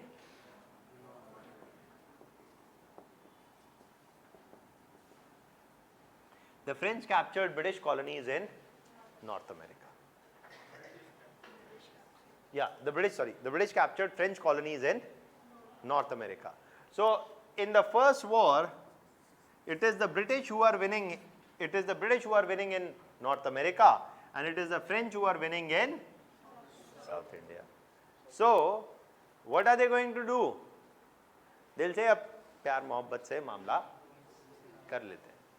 So the British agreed to return the French colonies in North America. The French agreed to return the British trading positions in the Carnatic region. And this is something which happens with the Treaty of 1748. The Treaty of Aix-la, how do you pronounce it? I am not good in French. If you have read, please pronounce it however you want to do it. जैसे भी अपने मन से जो भी करना है वो कर लीजिए. Aix-la-Chapelle, okay, whatever. So हाँ, जैसा आपको अच्छा लग रहा बोलने में वैसे आप कर लीजिए. It's up to you. So what happens with the Treaty of 1748? No need to remember the name of treaty also. Okay, with the Treaty of 1748, the British trading positions in Carnatic region are returned to them by the French, whereas the French colonies in North America are returned by the British. It is returning to the status quo of 1740. But the only net result has been that the British have managed to establish a presence in the Carnatic region, partly. Yet, also what changes is that the Nawab of Carnatic is out. Anwaruddin is removed from the scene, and Dupleix engineered a military coup. Dupleix engineered a coup in the Carnatic region, and we'll talk about that again in a minute. So this happens in the first war. So the first war is triggered by what? The first war is triggered by, again, the Anglo-French rivalry. As both sought to expand, as the British sought to expand their trading presence in the Carnatic region, which the French were unwilling to tolerate, as Dupleix and the French were willing to consolidate their hold over the region and establish their trading monopoly in the whole region. That is what triggered the first war. End result is what? That both are agreeing to a compromise with the Treaty of 1748. That is what happened in the first war. अब आएगा मजा. देखिए, this is like Gangs of Wasipur, part 1. Part 2 is going to begin. Okay, so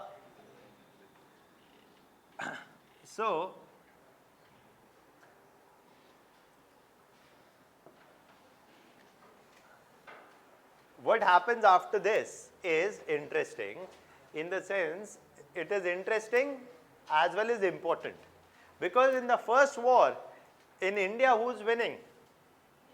The French, right? And the second war is a big turnaround, okay, and it is very important also. That is why it's a significant war. Okay, that what is happening in the second war is more complicated also. The second war happens in both Hyderabad and Carnatic regions.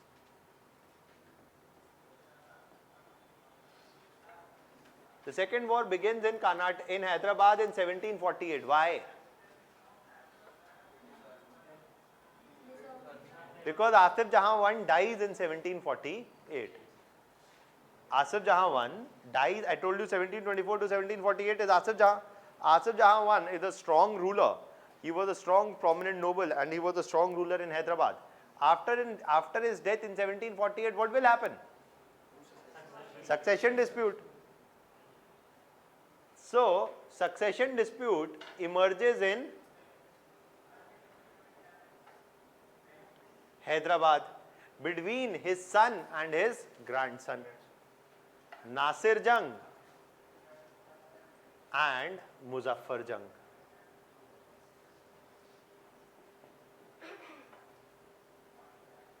Okay, there is a succession dispute here. In the Carnatic region in 1748, I am telling you already what? That Anwaruddin is assassinated.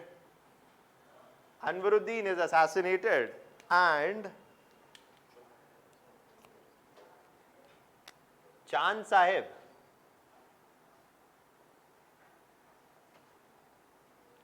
Anwaruddin was assassinated and Chand Sahib is placed on the throne.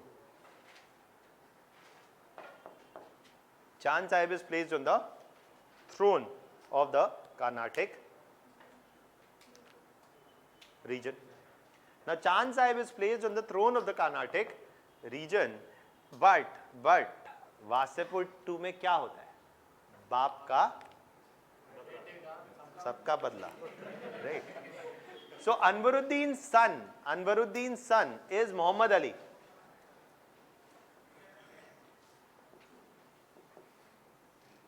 Anwaruddin's son is Muhammad Ali. He manages to escape. Even though Chand Sahib is placed on the throne and it becomes the next Nawab with the support of Dupleix. Right? So Dupleix is providing the support with which Chand Sahib is getting placed on the throne of Carnatic. Now what is happening here is that there is Nasir Jung and there is Muzaffar Jung. One is supported by the British, the other is supported by the French. Why are they interested? Is because if their supported individual comes to the power, then they are likely to have more trading privileges, more control, more influence in the region, right? And also to keep the rivals from their rival, that is the British wanted to keep the French out, the French wanted to keep the British out. So they are supporting, British are supporting Nasir Jung, French are supporting Muzaffar Jung. Ab kya hoga? So Dupleix is leading the efforts for the French, and Dupleix is an able military commander. He is able to bring Chand Sahib in power in Hyderabad and Muzaffar Jung in power in Hyderabad. He is able to bring Chand Sahib in power in Carnatic and Muzaffar Jung in power in Hyderabad. So, and that is something that happens by 1749 itself. By 1749, again, who is winning? The French. The French supported contestants come to power in both Hyderabad and Carnatic region. In return for the valuable French support, in Hyderabad, the Nawab of Hyderabad now grants northern sarkars as a jagir to the French. Northern sarkars was granted as a jagir to the French for their important support. Okay. So the French are clearly the more dominating power by 1749. But then comes the twist in the story, and the twist comes with Muhammad Ali. That Muhammad Ali, with British support, firstly,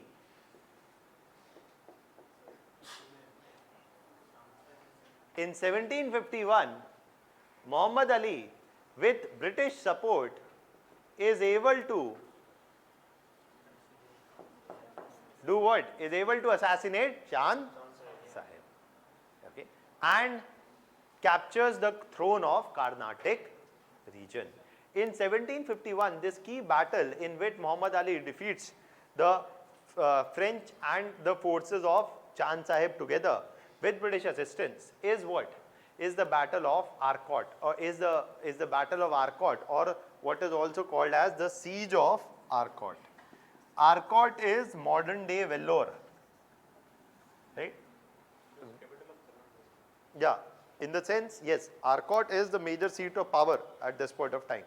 So, the Battle of Arcot in 1751 is one in which the now Muhammad Ali is turning the tables on Chand Sahib and the French, and with the British support he captures the Carnatic region. This is where you see that the French are defeated in a significant way, in a significant manner at this time. This is where you see the turnaround, where the French are getting defeated from the British. Now, complex series of things happened. Muzaffar Jung also actually died in the war, because there's a war fighting here also happening. Okay, Muzaffar Jung also died, and then Nasir Jung's descendants are placed on the throne of the Carnatic, throne of the Hyderabad region. So, in the Battle of Arcot, as firstly Muhammad Ali imposes a defeat on the French in Carnatic, similarly the descendants of Nasir Jung came to power by 1753 in Hyderabad. So, what is happening by the end of the second war? The tables have turned. The British are now emerging victorious by the end of the second war in both Hyderabad and Carnatic region. Right? So, more important, many historians argue that more important than the British establishing their hold in Plassey or in Buxar in Bengal was the British establishing or the British managing to displace French by the end of, almost by the end of second war. Okay. But sir, अगर second war में end हो गया था French का, तो तीसरा Anglo-Carnatic war क्यों हुआ? It's not that it has ended. It is that they are on the back foot, and the French are pushed on the back foot by the end of the second war. Now, though the French are pushed on the back foot, here कहानी अभी बाकी है. The French are pushed on the back foot here, but it is here that now the French are imposing significant military defeats on the British in North America. So, in North America, the French are able to capture some colonies from British, and here the British are able to capture some colonies. The British are able to increase their influence in Hyderabad and Carnatic region. So, what will happen again? Peace.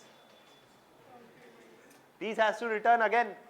But in this peace, the British had a higher negotiating power, upper negotiating hand, and the British demanded that the British said that we will return the French trading positions in Hyderabad and Carnatic region. We will return all the territories we have captured from the French, provided Dupleix is taken out of India. Okay? Because Dupleix is the one who nurtured deep personal ambitions. Dupleix had made huge profits from French trade here, and Dupleix had invested this profit to buy more property also in the region. So he was deeply invested, and he intended to extend the French influence even further. He was the one who's doing all this, scheming to ultimately bring about transfer of power or engineer succession disputes or intervene in succession disputes. So they argued that if Dupleix is taken out of the situation, then it will ease matters significantly. Okay? So they said that we are willing to strike a peace deal with the French if the French agree to withdraw Dupleix. So the French agreed to withdraw Dupleix after the second war, and the British are returning the French trading positions in the Hyderabad region, and including partly the northern Sarkar continues to stay as a Jagir with the French up till this time. Okay. Now, this is something which is happening in the second war. So, what is triggering the second war? Two things. Again, the Anglo-French rivalry and also the succession disputes, one which emerged on its own in Hyderabad and one which was artificially introduced by Dupleix in Carnatic. right? That is so this is what is triggering the second war. Up third war, the third war breaks out. The third war breaks out primarily again over the same issues. Not here, but it starts from North America. The war starts from North America as the British and the French were engaged in a colonial dispute there, okay? And in this war goes on from 1754 to 1763. This is the third and the final round of decisive war between the English and the French. This is the third and the final round of decisive war between the English and the French. And what is the net outcome? This is called the 7-year war. Okay, 1754 to 1763. This is also called the 7-year war. मुझे पता है कि 1754 से 63 तक 7 नहीं ज़्यादा साल होते हैं. लेकिन it is called as a 7-year war because officially the war started in 1757 only. Okay, so some books it mentioned as 1754 to 63, some places mentioned as 1757 to 63. It is called as a 7 years war, and just 20 years of war fighting, including the final round of war. It is considered by many historians that if there was a world war before World War I, it was this period of war, where the war happened in Europe also, the conflict was there in Europe also, North America also, the Indian subcontinent also. So, in the sense that if there was a war which was truly had a global impact before World War I, it was this period of Anglo-French rivalry. In the third and the final decisive round of war, the war will end only when the same party gets defeated both in North America as well as in South India. And in the third war, it is the British who impose a decisive military defeat on the French both in North America and in South India. Okay. And the French are defeated in both the places. And why is this important? This is important primarily because as a result of this war, and this war ended with the Treaty of Paris in 1763. The war ended with the Treaty of Paris in 1763, after which the French withdrew from South India as well as they withdrew from North America. Okay. So, this is why it is a very significant period of history, where by the end of the Third Anglo-Carnatic War, the Anglo-French rivalry was settled in the favor of English vis-a-vis the French in both North America as well as in the Indian subcontinent. Okay. And why is this significant? And why is this significant?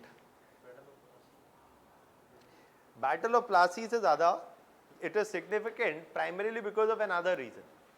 And what is that reason? The reason is, dekhiye, the reason is what? The reason is that Indian states, native Indian states could no longer rely upon or could not any longer explore the possibility of supporting the French to decrease British influence or supporting the British to decrease French influence. आपको क्यों लगता है that the French, why is it that Carnatic is giving the British a presence in the region? To begin with, Nawab Anwaruddin is giving the British a presence in the Carnatic region. What? Yes, self-interest. What is the self-interest? To curb the French. See, in the Carnatic region, in the first war, it is getting triggered when? When the British are being given a trading right. Why not give it to the French only? Primarily because if the British would be present, they would help in probably limiting the influence of French in the region. So one of the things is, this is also something that happens in world history. आप कहीं भी देखिए, for example, when India got independent, we said we'll maintain friendly relations with both Soviet Union and US. For example, if you look at Nepal, Nepal says we want good friendly relations with India as well as China. Okay. So basically what happens in that way, what happens is that a smaller states could often try to rely upon one competitor to balance out the other. So as long as the French were present in the region, there was always a possibility that Indian states could join hands with French to limit British influence and vice versa. But now that the French were no longer there, the Indian states could not join hands, and more importantly, for British, the bigger challenge emerged from the French. And now that the French challenge was no longer there, they could simply concentrate on the Indian states. देखिए ऐसे समझ लीजिए, ऐसे भी नहीं आ रहा है. India है, इंडिया के लिए दो हेडेक हैं, एक is China and a Pakistan, right? So if there are two major issues, then Pakistan can use China to balance out India. Okay, so in that context, if there is no China angle, then तो हम चाय और नाश्ता हो ही जाए, right? Now that is clear. So देखिए, that is why I say history is nothing, it is international relations. ये क्या है, हम IR ही तो पढ़ रहे हैं, right? So wars and diplomacy is always very closely related. Okay, so in that context, this is what is happening here, that with no longer a French presence in the region, the British are assured that now they can deal with Indian states in a relatively easier manner, and this will help in consolidating the British presence in the region, and they do not have to constantly worry about the French presence in the region. That is also what is significant. Now any doubts still here?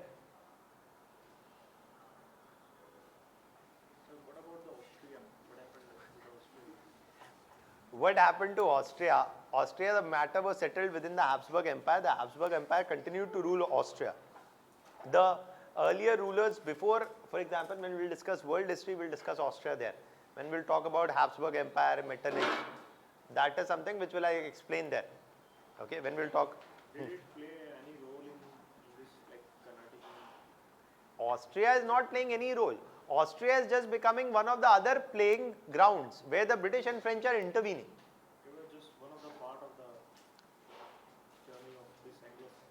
Yeah, see, one of the things is Austria is not a colony of either the British or French.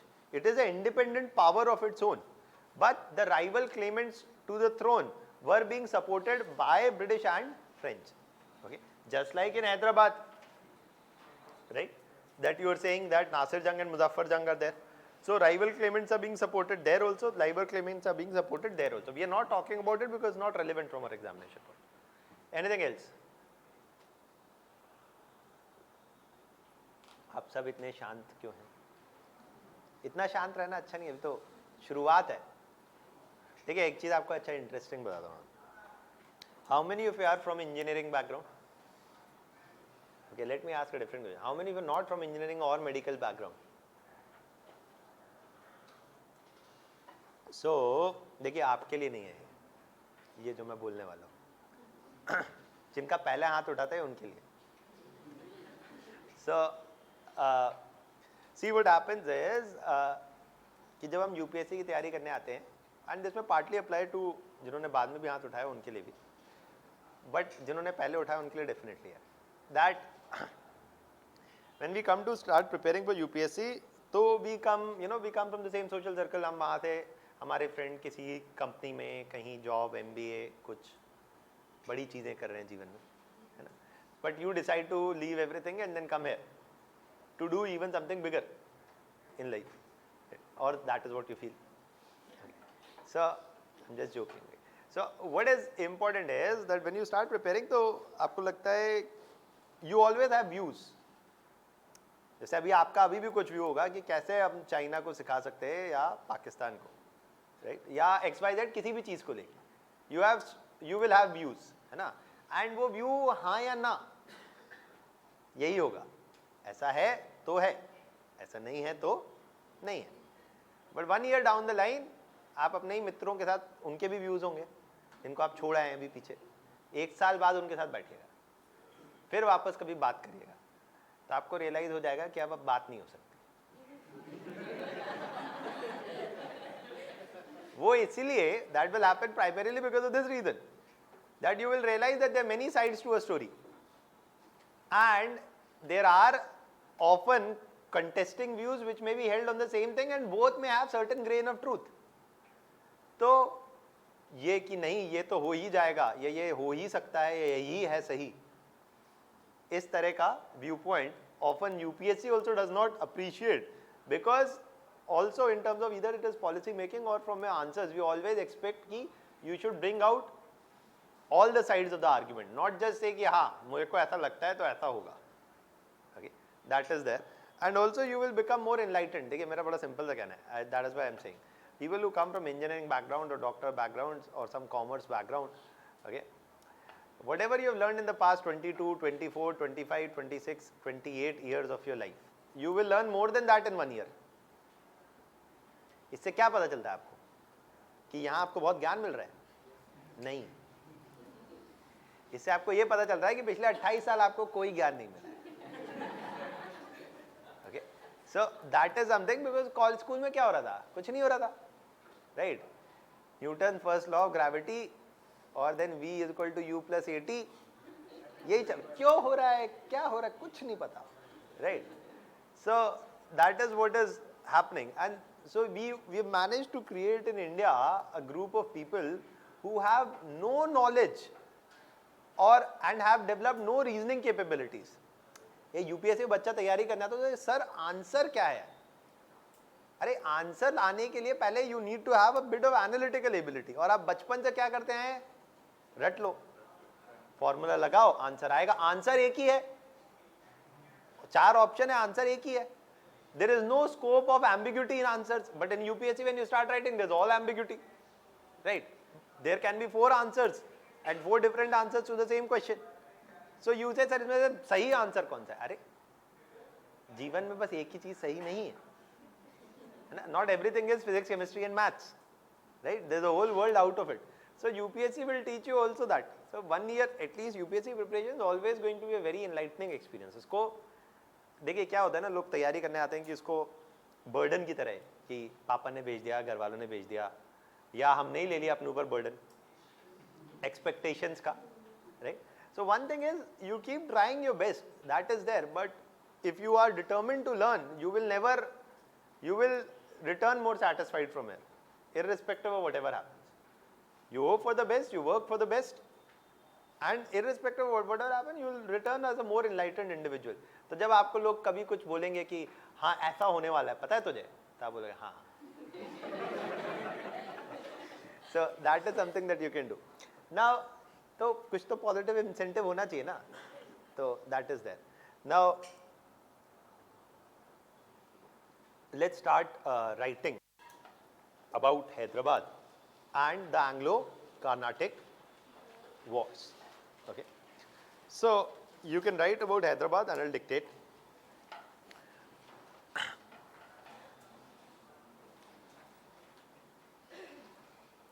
Yes, so in Hyderabad you give the heading Anglo-Carnatic War, Anglo-Carnatic War, Anglo-Carnatic Wars and its causes.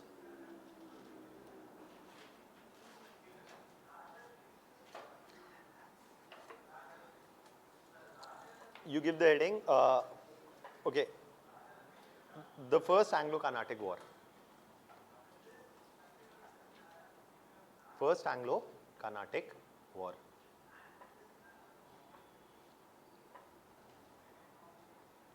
In the first Anglo-Carnatic War, basically, then you write the Anglo-French rivalry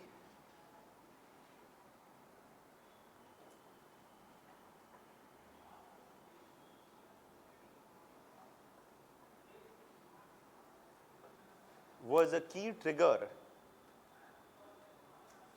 छोटी copy में लिखना बंद कर दीजिए. I am saying this for a reason. देखिए कोई भी छोटी कॉपी में मत लिखिएगा कोई भी चीज़ों के नोट्स, एक रीज़न है उसका, क्योंकि ये बाद में आपको प्रॉब्लम देगा, है ना. Always keep your notes of one subject. Her subject की एक कॉपी होनी चाहिए, खत्म. आपके जीवन का पूरा ज्ञान उस कॉपी में आ जाना चाहिए. अगर उसके बाहर जा रहा है मतलब आपका ज्ञान आया नहीं है. देखिए when you start reading a book when you start reading a book for the first time, you underline everything, है ना, सब important है. अगर आपने को पता है कि क्या इंपॉर्टेंट है तो आप हर चीज अंडरलाइन नहीं करेंगे या हर चीज को कॉपी में नहीं उतारेंगे, है ना. दैट इज वाई कि वन कॉपी थोड़ा सा मोटा लेकिन बड़ा, एंड उसी में आप आगे जोड़ सकते हैं कई चीजें. वरना क्या होता है, आपने कुछ चीज यहां लिखा है, कुछ चीज वहां लिखा है, और वो आखिरी में कभी एक जगह पे आएगा नहीं, है ना. सो एक अगर आप हिस्ट्री की कॉपी है तो उसमें सारा हिस्ट्री उसी में आ जाएगा, चाहे आपने शेखर बंदोपाध्याय से पढ़ लिया, चाहे आपने कुछ से पढ़ लिया, वहीं आ जाएगा. And as I clarified before we write any further, please remember कि मैंने आपको कहा था कि एक ही बुक पढ़नी है आपने. अगर पढ़नी है तो एक ही बुक पढ़नी है. Whether you reading Bipin Chandra तो बिपिन चंद्रा, अब उसके बाद एनसीईआरटी पढ़ने का कोई ज़रूरत नहीं, ठीक है. ऐसे नहीं कि पहले एनसीईआरटी पढ़ रहे हैं, फिर क्लास का पढ़ रहे हैं, फिर बिपिन चंद्रा पढ़ रहे हैं. यही करने को मैंने मना किया था. So that is what I am saying. Bipin Chandra's, for example, if you are reading Orient Black Swan publication wala Bipin Chandra, then you don't read NCERT. Okay, just read one. If you are reading Bipin Chandra, just read one version of Bipin Chandra and the class notes and the PowerPoint presentation. That is it. और कुछ नहीं पढ़ना है. Okay, and how do you approach reading it? Is whenever you are reading a chapter, say we have done something in the class, you pick that chapter. Okay, you read it. You find one or 2 points extra. You write it on a piece of paper and attach it in your notes. Once you have read that book, you should not be, when revising, you should not revise the book again. आपको उस book में से जो मिल रहा है वो आप notes में ऐड करिए, so that आपके पास एक जगह हो सब. That is very important from your examination. Is that clear? Right? So just keep that in mind. वो मैंने आपकी कॉपी देखी तो मुझे ऐसा लगा. या जो हमारा पिछला चैप्टर था डिक्लाइन ऑफ मुगल एम्पायर, तो जैसे स्पेक्ट्रम में से पढ़ लिया, लेकिन उसमें बहुत सारे ऐसे छोटे छोटे बिट्स भी दिए, लाइक आर्किटेक्चर लिटरेचर में क्या हुआ है उसी टाइम में, और फिर रीजनल स्टेट्स भी कैसे इमर्ज हुए हैं, सो और उसकी समरी भी है पीछे. तो फिर सर वो पूरा एक नोटबुक में कर ले हम, like See, the problem with spectrum, that is why I don't talk about spectrum, is वो कॉपी पेस्ट है. उन्होंने 5 जगह से उठाया, उठा के एक जगह इंफॉर्मेशन डाल दिया. Information is not education, right. Information is not something that will help you in analysis. हमको ये देखना है हमारे एग्जाम के लिए क्या रेलिवेंट है, उस हिसाब से हमें देखना है. So for example, that is why I am saying Bipin Chandra don't. और ये जो पोर्शन है, जो नया स्पेक्ट्रम है, उसमें बहुत ही बुरा दिया है. 1700 to 1800 is very shortly given in that. So that is why I have been insistent कि देखिए क्या होता है, गाइड बुक होता है, टेक्स्ट होता है, बाप होता है, बेटा होता है ना. So spectrum, I don't, in my humble world view, it is not a good book at all. One should not. Spectrum आपको बाद में एंड में कुछ देखना है, थोड़ा बहुत तो देख लिया, वरना वो एक किताब नहीं है ना. तो उसमें लैंग्वेज अच्छी मिलेगी आपको, किसी चीज़ की अकेडमिक लैंग्वेज मिलेगी, क्योंकि when you read academic language then only you get familiar with it, right. आप अगर पावर पॉइंट प्रेजेंटेशन देखेंगे जाके तो उसमें आपको अकेडमिक लैंग्वेज मिलेगी बिल्कुल. Okay, that is taken from Bandopadhyay और फ्रॉम वेरी स्टैंडर्ड सोर्सेज. तो मेरा सजेशन ये है कि उसमें ना घुसे.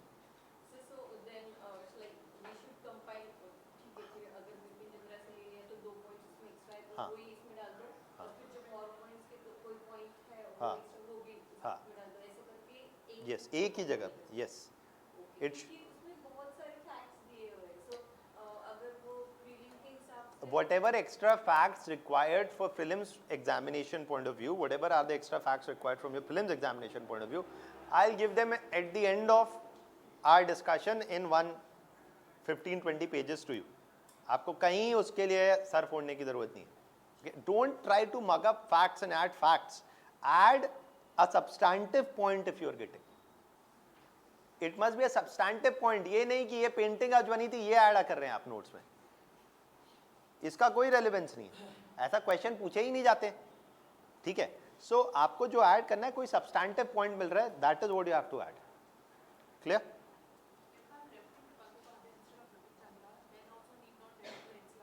No need.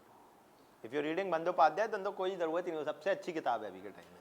But the problem is it's too dense, that's it. If you can then there is no need to read anything else.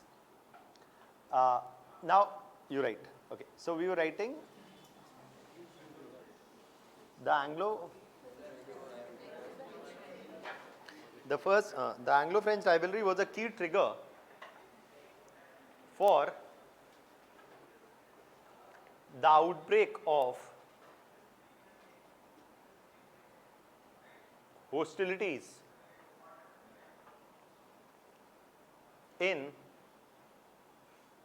the Carnatic region during the First Anglo-Carnatic War. During the First Anglo-Carnatic War.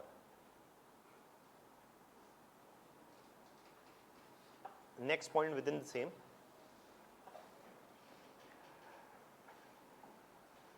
As the British and French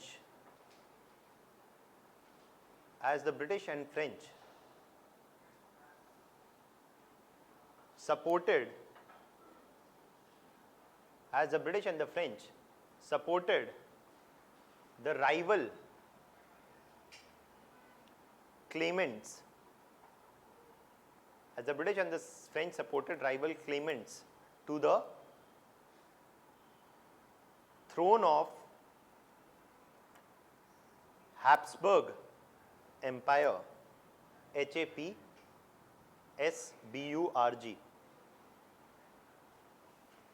supported rival claimants to the throne of Habsburg Empire. The conflict spilled out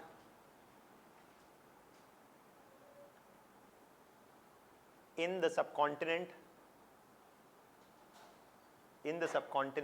as well.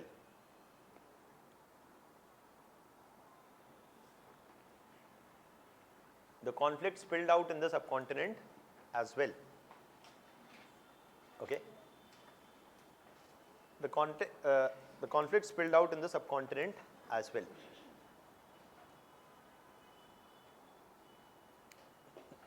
Next point within the same.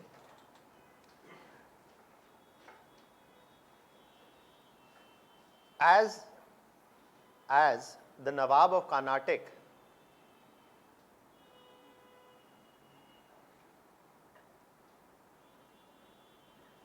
in bracket you can write Nawab Anwaruddin.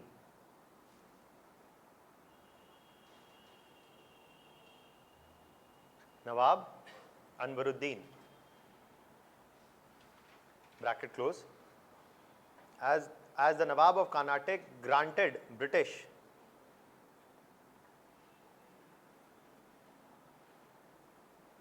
trading rights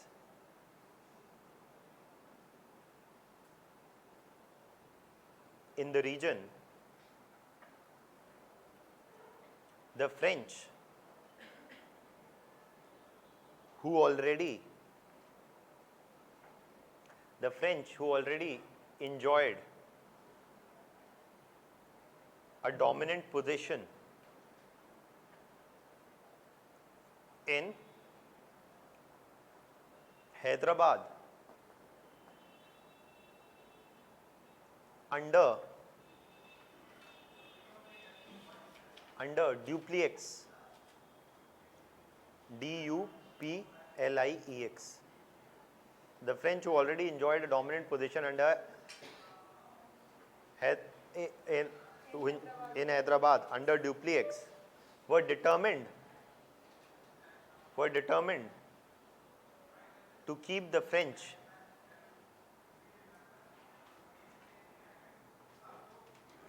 out of the region.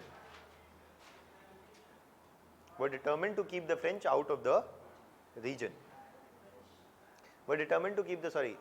out of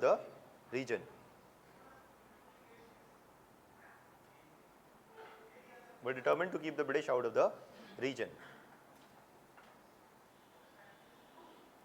The French, next point, the French attacked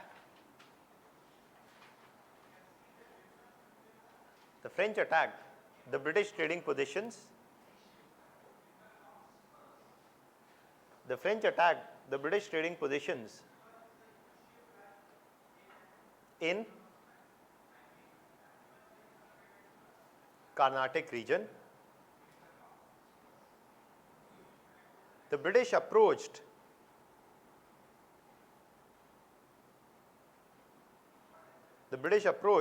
the Nawab of Carnatic for military assistance.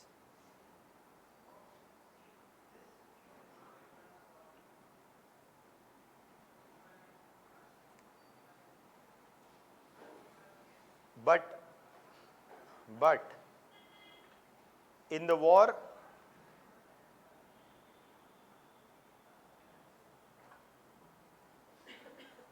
the, the, the forces of Nawab of Carnatic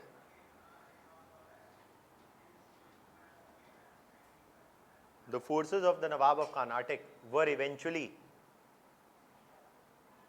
defeated. The forces of the Nawab of Carnatic were eventually defeated.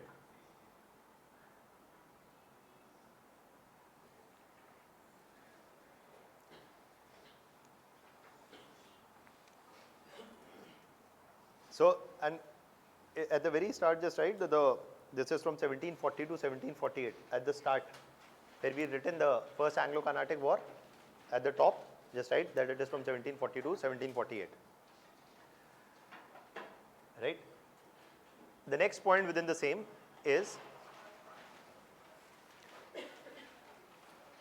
as the British suffered a setback in the Carnatic region,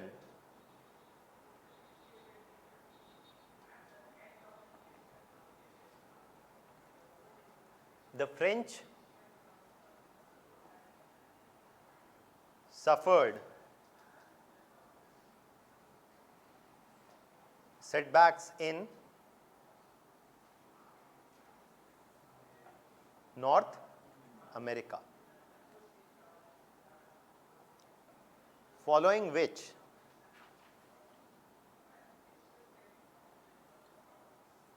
both sides agreed to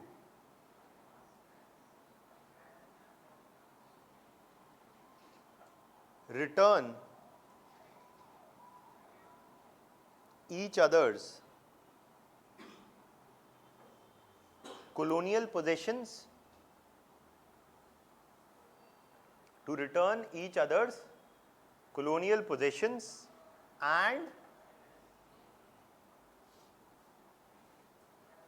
and trading positions in North America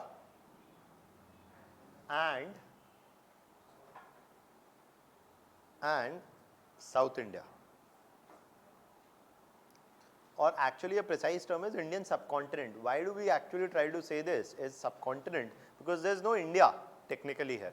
Okay? So the precise term is Indian subcontinent, लेकिन कोई बात नहीं, India में सब चलता है. South India. Okay?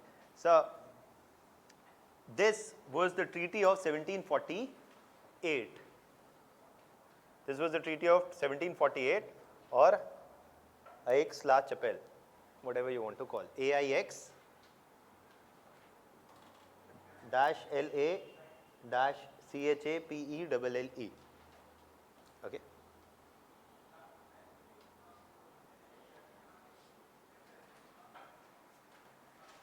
So this is what is the event as well as, so event भी हमने बता दिया और trigger भी बता दिया. Trigger is what? So this is what we have written in the first part of this. We have written the what is the trigger. In the second part we have written what happened in the war, and it is ending with the treaty. ऐसे ही लिखा जाता है. देखिए मैं आपको जो लिखवा रहा हूँ उसके लिखवाने का मतलब ये नहीं कि मैं आपको नोट्स देने के लिए नहीं लिखवा रहा हूँ. I am trying to give you a kind of template. आप पूछते हैं ना कि कैसे आंसर लिखना है. आंसर ऐसे लिखना होता है. That you precisely firstly say कि okay, you can divide it. So you can give a heading like this also. Giving headings is good in answer because it tells to the, देखिए heading answer में वही इंसान देता है जिसको, देखिए जब आपको नहीं पता है तो आप लिखते हैं कि ऐसा लिखना है कि बस वो फ्रस्ट्रेट होकर number they they. Right? When you know precisely, you will write it structured. When you don't know precisely, you will write unstructured. Okay. One of the things is when students talk about answer writing, we often ask कि sir मैंने पढ़ लिया मुझे समझ में आ गया लेकिन I am not able to write. Why does this happen? This happens because you have understood, but understood is not the same as memorizing. Okay, both are important. सिर्फ समझना ही जरूरी नहीं है. उसको आपको you will have to memorize it also, and that is why one of the best times to write an answer is after you have read some topic at least thrice. अगर आप 3 बार पढ़ेंगे तो आपको अपने आप दिमाग में points बैठ जाएंगे. Okay, then you try to write. सिर्फ समझना जरूरी नहीं, क्योंकि आप अगर यहाँ से जाके you go back home and you don't revise, तो यहाँ तो आपको सब समझ में आ गया, अगले दिन सब साफ, right? So that is why revision is very crucial. When you have revised thrice, that is when you are ready to write the answer. So in the आप ऐसे भी उसमें कर सकते हैं कि मैंने जो शुरू के 2 या 3 पॉइंट्स लिखवाए, that are the causes, उसके बाद are the events, then is the that is end with the Treaty of 1748, right? This is the way. Now we'll write about the impacts of these later together, okay? Of the wars, we'll write about the impacts later. We'll stop here for today. In the second, about the second and the third war, we'll write in the next class, and we'll end. And after that, after we end Hyderabad, we'll begin with Mysore. Any doubts still here? Enjoy.